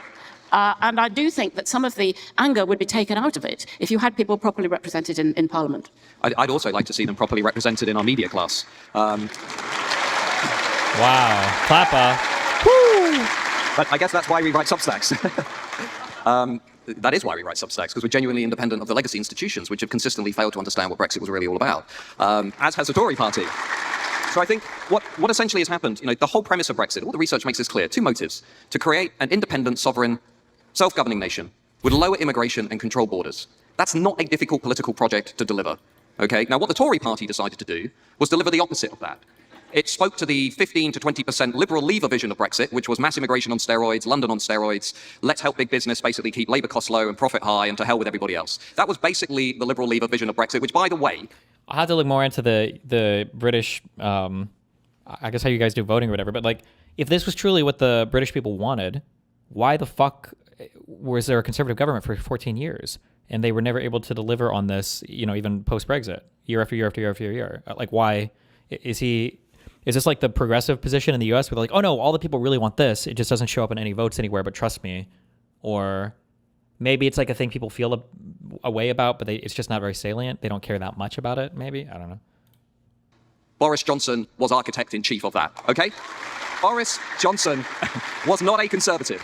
And much of the Conservative Parliamentary Party, I hate to break the news, is not conservative, okay? And the idea that we can deliver a self-governing independent nation... It's always the no true Scotsmans on everything, I guess. with control borders and lower immigration via the Tory party, I'm afraid, is also incredibly misleading. You will never take control of CCHQ. You will never take control of the donor class. What we need in this country is an alternative vessel that truly represents ordinary British people, not just on immigration, but on the political economy, on the broken constitutional settlement, on housing, on higher education, on all of the things that SW1 has basically struggled to debate and discuss for much of the last 30 years. We have a politics that doesn't represent much of the country. We all know that and we can feel it. Matt, just picking you up on that point before I go to Konstantin. I just wanted to... Sorry. Just before we do, just Matt, just to pick you up briefly, you're talking a lot about this other party that needs to exist. Does it already exist? Could it be the Reform Party? Could it be Dominic Cummings' idea of a party to bring everything down? What are you thinking with this other party? And then I'll get to Konstantin. Okay, the answer to this country's long list of problems is not Dominic Cummings, okay? That's one thing I have in my mind. No, what I mean is, if you're serious about delivering political change, if you're serious about breaking a two-party system, which is incredibly difficult to do, it's happened twice, when Labour replaced the Liberals and when the Reform Party of Canada replaced the Progressive Conservatives. It's possible but difficult. It actually means that everybody with an interest in replacing and killing off the Tory party needs to come together. That's the only way it's going to happen. It's the only way it's going to happen. And that means reformers, SDPers, none of the above. It means the ecosystem that's emerging around trigonometry, GB News, Talk TV, Substacks, etc., etc., etc. Everybody has to get serious about delivering political change. Otherwise, this broken system, broken economy, is going to not just stay with us, but we're going to hand it all to our kids. And I can tell you, I do not want my daughter to grow up in that kind of world. I just wanted to take 1 second to address something that makes my blood boil, which we've just heard, which is this idea that to oppose uncontrolled mass immigration is far right. I feel quite strongly about this as someone who lost Jewish relatives in the Holocaust. The word... Bruh. The term far right has quite a clear and defined meaning in language. And the meaning is Nazis and people who believe that Jews should be murdered and people who believe that Gypsies should be murdered and people who believe that disabled people should be murdered. That is who the far right is. 56% of this country was concerned about immigration in 2015 before Brexit, as I said. Are you telling me that 50% or more of this country is far right by the definition I just gave? The irresponsibility of people on the left who have thrown that term around, starting with people like David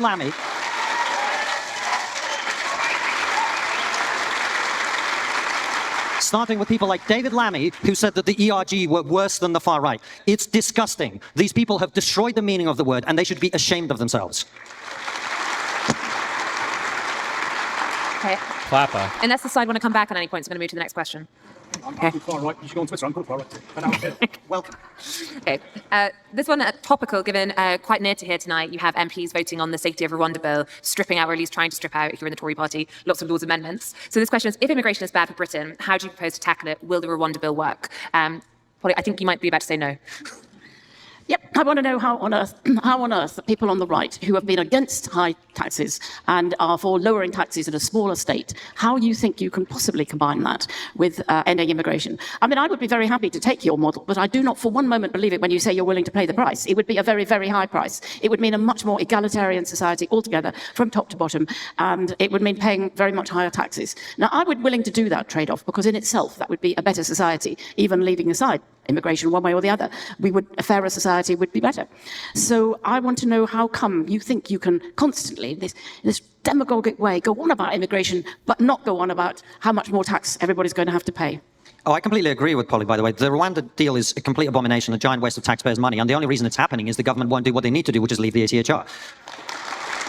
So the Rwanda deal is a joke. It won't do anything. It won't fix the problem. It's just a way of pretending that they're trying to do something while doing absolutely nothing. So I agree completely. Okay, next question, because we're in our final 10 minutes. Assuming overall immigration is reduced to sustainable levels, how many refugees per year should the UK resettle? And is community-led resettlement the best approach? Let's go to Matt and then to Aaron, if that works.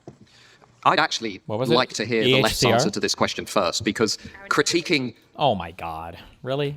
I'd actually like to hear the left's answer to this question first, because critiquing current policy on refugees and illegal migrants, the one thing that continuously irritates me is nobody ever says what the upper limit is. It's let's have open borders, let's have safe and legal routes, let's not have an active deterrent, let's have fluid borders. What's the upper limit? And while we're here, what's the upper limit on legal migration? I'll tell you mine. I think maximum, where the average voter is, we should have legal migration, a high skill policy, high wage, high thresholds of somewhere between 50,000 and 100,000, roughly where it was just before Tony Blair came into power. I don't think anyone here is saying we should have zero immigration, though I could be won over by the argument that maybe we should have a 5-year freeze and let's have a moratorium, but that's another question. What's the upper limit? Yes, on legal migration, I'd probably agree around 100 to 150,000. I think you'd probably want people in strategic industries. Aaron, you should just be sitting over here. Probably want people in strategic Yes, on legal migration, I'd probably agree around 100 to 150,000. I think you'd probably want people in strategic industries. Aaron, you should just be sitting over here. Pardon?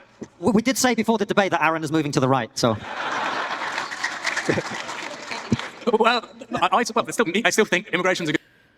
Like, it's kind of crazy that they're claiming. First of all, I don't know why there's so much immigration written or what's going on with that. I'll read about that and figure it out. But he's saying an upper limit of 150,000. The other guy said he wants a 5-year moratorium. That means 0. These positions are very, very, very, very, very far apart from each other. A 5-year moratorium on all immigration sounds like a pretty extreme. I don't know. Has any country ever done that ever in the past 50 years? Like, a 100% moratorium on immigration? That seems like an incredibly extreme position, but. A good thing. It still has net benefits if done properly, not like it has been over the last 14 years. That was what I tried to convey over there. I would say between 100 and 150,000 people. I think you probably want to get them into strategic industries, computer scientists, engineers, medical health professionals. And then on top of that, you probably want some kind of green card scheme. I think it's quite sexy. I quite like the film Green Card with Jared Depardieu, can't lie. And then I think, in terms of upper limit on asylum seekers, I think we should have probably a coordinated approach across Europe, 50,000 maximum. But of course, look, it's elastic. Sometimes you're going to get far lower, like in the 1990s. You might have something like Hong Kong, Ukraine, where it's significantly higher and the public supports that kind of stuff. So it's a hard question. I'd say 50,000. And it should be coordinated across Europe. And I'd say this. We have to accept there is a connection between foreign policy choices and asylum. One of the miracles of the last 25 years is that Iran didn't become a failed state.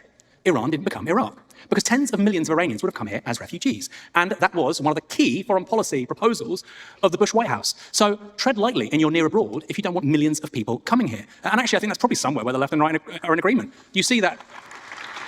You see that in the United States. We don't want to be messing around abroad. And I'll say this, sorry, one more thing. I know we're having to be quick. And it's about our foreign policy interests not aligning with the United States. America doesn't mind if it starts mad wars in the Middle East, which create high energy inflation and tens of millions of people going to Europe. Why? They're not affected. They're an energy exporter, and they are separated from the rest of us by the Pacific and the Atlantic Oceans. And I cannot understand for the life of me why Europeans are so gleefully indulgent of their mad escapades. It means displaced people coming here and higher energy costs. But again, that's a conversation for the day. Okay, we're going to go to our final question now, and I'm going to try and see if we squeeze in a quick answer from every panelist, because it is, what time frame is realistic to reduce immigration to your desired level, given the need for social care and NHS staff? So if you haven't already said the level that we have had from a few panelists say, and what is a realistic time frame to get there? And perhaps we can start with Kostantin. I think it's a bit of a misnomer because we could protect those two areas while reducing immigration in other areas where it's less needed. But broadly speaking, I think within 5 years you could get it down to where you wanted it, while, as I say, protecting certain sectors. Nobody on this panel is advocating for zero immigration. I think what we're advocating for is bringing in people who we want in this country, who are going to be beneficial to our society, as opposed to throwing open the border and having hundreds and hundreds of thousands of people come in legally, and also tens of thousands of people come in illegally. My view is we should be shutting the border to illegal immigration immediately, tomorrow. There should be zero immigration illegally into the country. Well, yeah, there should always be zero immigration illegally, right? Isn't that always ideal? There should always be zero crime and zero, yeah, there should be no people breaking the law ever. Yeah, true. Look, I'm a legal immigrant here. I don't understand why anybody would support people coming into this country by breaking the rules and the law. Zero illegal immigration, and then you work your way down, reducing our, essentially, attachment to the fact that we've got cheap labor over time. And by the way, I think people on our side of the conversation should be honest. This is going to cost us something. We should stop pretending that money is the only thing that matters in life. It's not. Ooh, there you go. You want to go next? Okay, Matt? I think the answer is we're not going to see dramatic reductions over the next 5 to 10 to 15 to 20 years. What we're going to see, firstly, is a Labour majority government, which will allow legal migration to remain at current levels, if not higher. I don't think it's implausible that we'll see net migration at some point surpass 1 million a year. I don't think there will be any serious investment in resolving illegal migration. There will certainly not be any active deterrent, and if there is one, that will be repealed and it will be removed by a Labour government. So what we're going to see over the next 5 years is the intensification of all of the things that I've talked about tonight. Legal migration will be baked into our political economy. By that I mean legal mass migration. You can see it in the OBR forecast, you can see it in how the expert class are deciding what's going to happen over the next 10 to 20 years. And unless we have a political leadership that is willing to entertain what Kostantin has suggested, and I agree with him, is we need to leave the ECHR. We need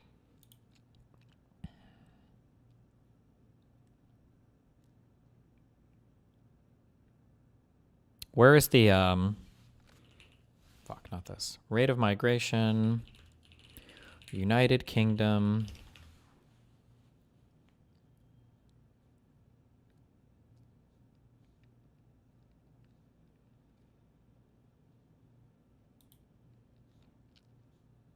This was, what, 3 or 4 months ago? UK net migration dropped sharply to 204,000 in year to June. Down 80% from its peak in 2023. Damn, wait. In the year to June, what does that mean? From January to June? That's what that means, right? I imagine.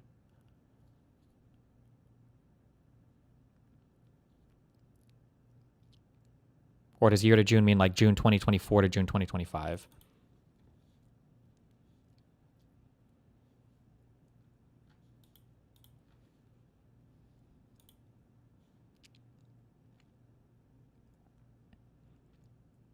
Oh, I think it means like a 12-month. It's a 12-month thing. I see, yeah. Today's ONS figures mark a significant drop from 649,000 in the year to June 2024, and an even further drop when compared to when net migration peaked at 944,000 in the 12 months to March 2023. Damn.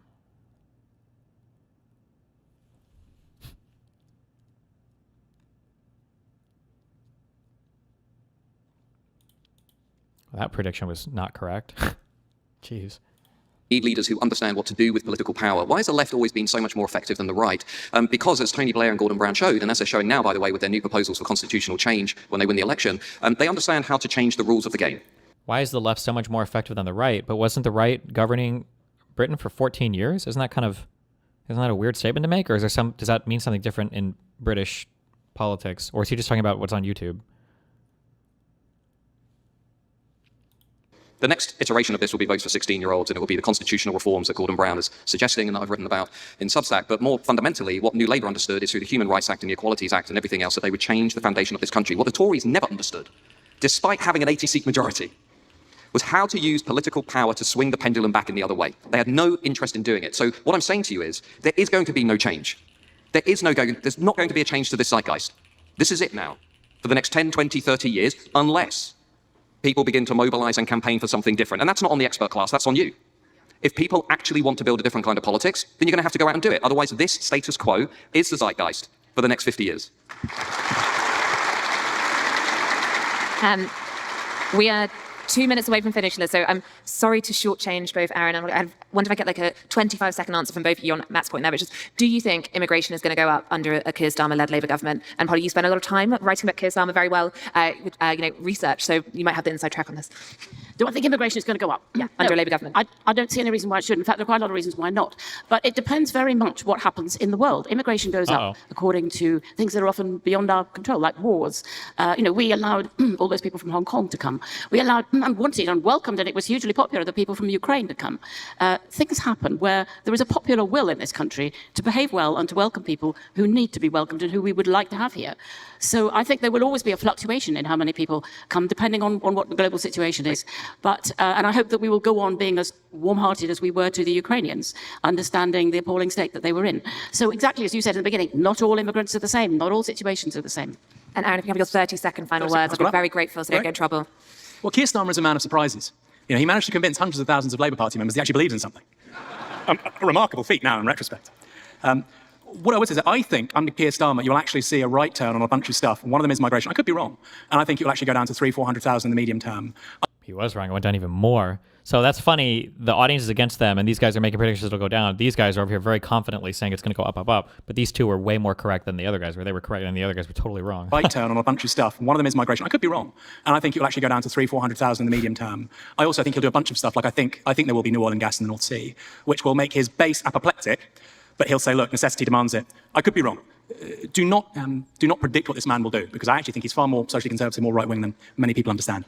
Not sure what journalists are going to do if they can't predict, but thank you, Aaron. Now, with that, I'm sorry to say we're coming to the end, so I'm looking for a final show of hands just to see if any minds have been changed during the course of tonight's debate. So can you raise your hand if you think immigration is good for Britain? I think there's maybe one or two more. Raise your hand if you think immigration is bad for Britain overall. Damn. Okay, so those arguing against it seem to have won the majority of the room. Now, if you have a meet and greet ticket, do come up to the side of the stage. Otherwise, thank you so much for your time this evening, and please could you give a thank you to the panel. Clapper.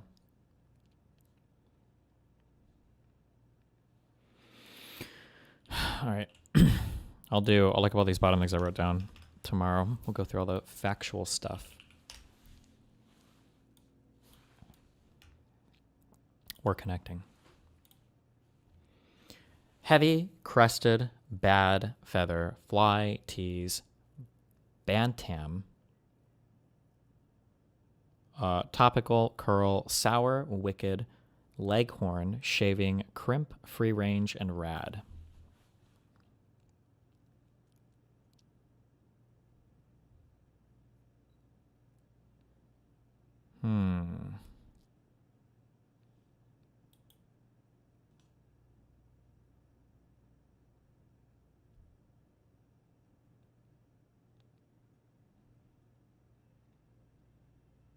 Oh, things you can do to your hair. Tease, curl, crimp, feather, I think. Is this when you, like during a haircut? Maybe?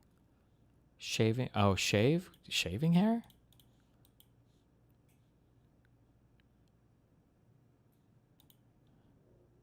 Oh my God. Topical.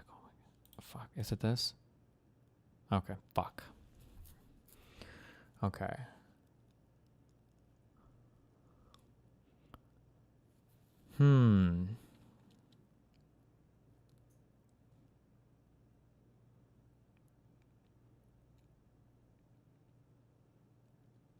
Are there like musicals in here, like Wicked, that and I don't know any other musicals?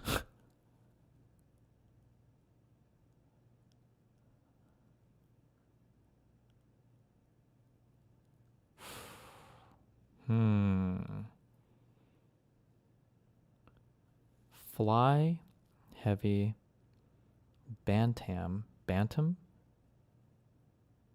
topical, crested, sour, wicked, leghorn, shaving, bad, free range, and rad.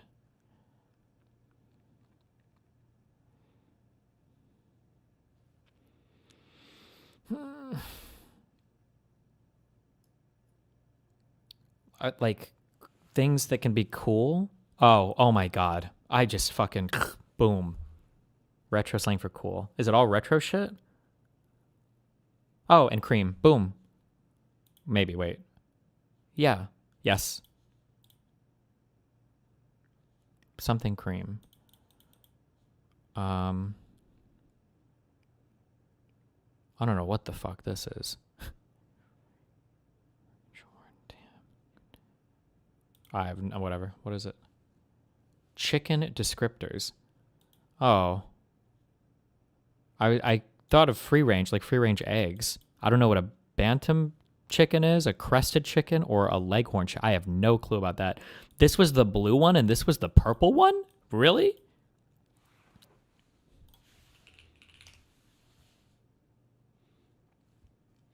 A chicken of a small breed, the male of which is noted for its aggression. Damn.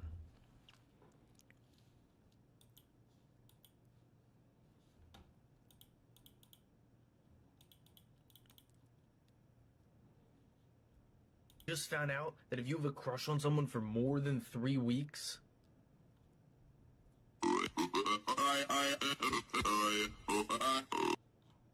Why are you spamming me? Bit sorry for Boris, I think we've watched this before. Mark, or not? That's where I've been for the last few years. I've got to say, I'm immensely grateful to you for everything you've done in British politics over the last few years. I used to be an ardent Remainer. I voted Remain. I believed in the European project. I believed that staying in the European Union was the best thing for us. And then something happened, and something monumental happened. It completely changed my opinion on the whole situation. What was that monumental thing, Mark? I was kicked in the head by a horse. Right, very good. Okay, fine. Thank you. Mark, we're going to move on from that and go to David, a new caller from Thatcham in Berkshire.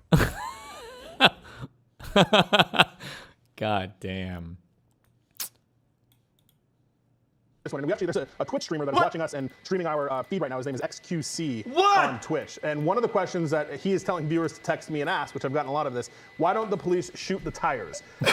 Again, that's it's only in movies, Mike. Only in movies. It's a very common thing that people ask during chases. It's just not something you're going to see. That's crazy! I will tell you, Joey, in very, very rare circumstances, and only...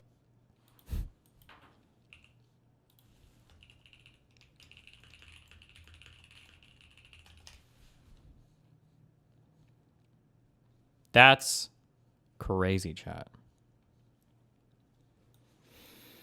What is this? People are mad.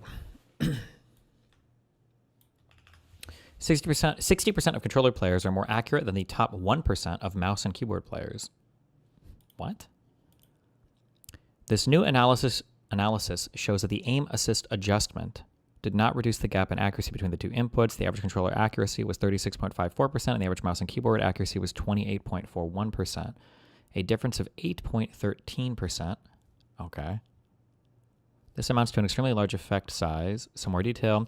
60% of controller players are more accurate than the top 1% of mouse and keyboard players. I don't understand how that... Is that like after aim adjust, or...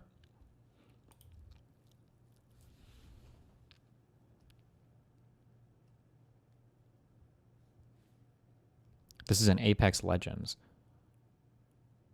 The mouse and keyboard accuracy distribution essentially doesn't overlap with controller. The best mouse and keyboard player in the data set hits 41.32%, which is roughly the 42nd percentile among controller players. The average controller player has higher accuracy than 99% of mouse and keyboard players. These data are from a modified version of Apex using 0.3 AA values. All engagements are what most Apex players would consider mid to close range, skewed towards close range. I suspect Respawn has access to similar numbers. Oh. So is this post auto aim? It says 0.3 AA values. Is AA auto aim values?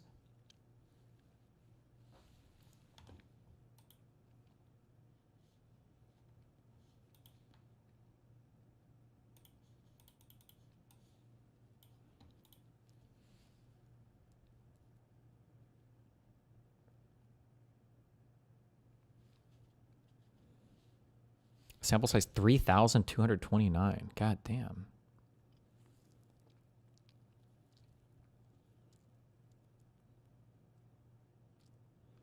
Everybody's saying the aim assist was so strong that people started to switch to controller from mouse and keyboard.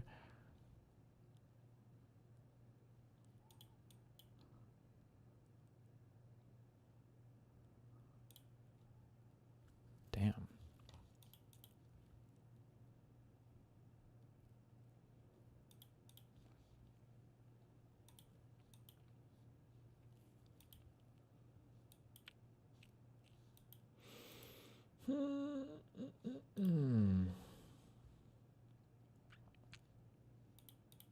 Quick Lauren Southern meme about the 6th Street incident. Oh, yeah. I think I'll read through her Substack tomorrow. She posted a big thing.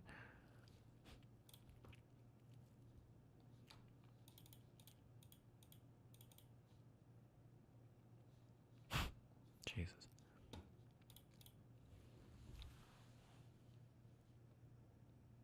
Okay. All right. I love you guys. I'll be back tomorrow. Stay safe. Be careful.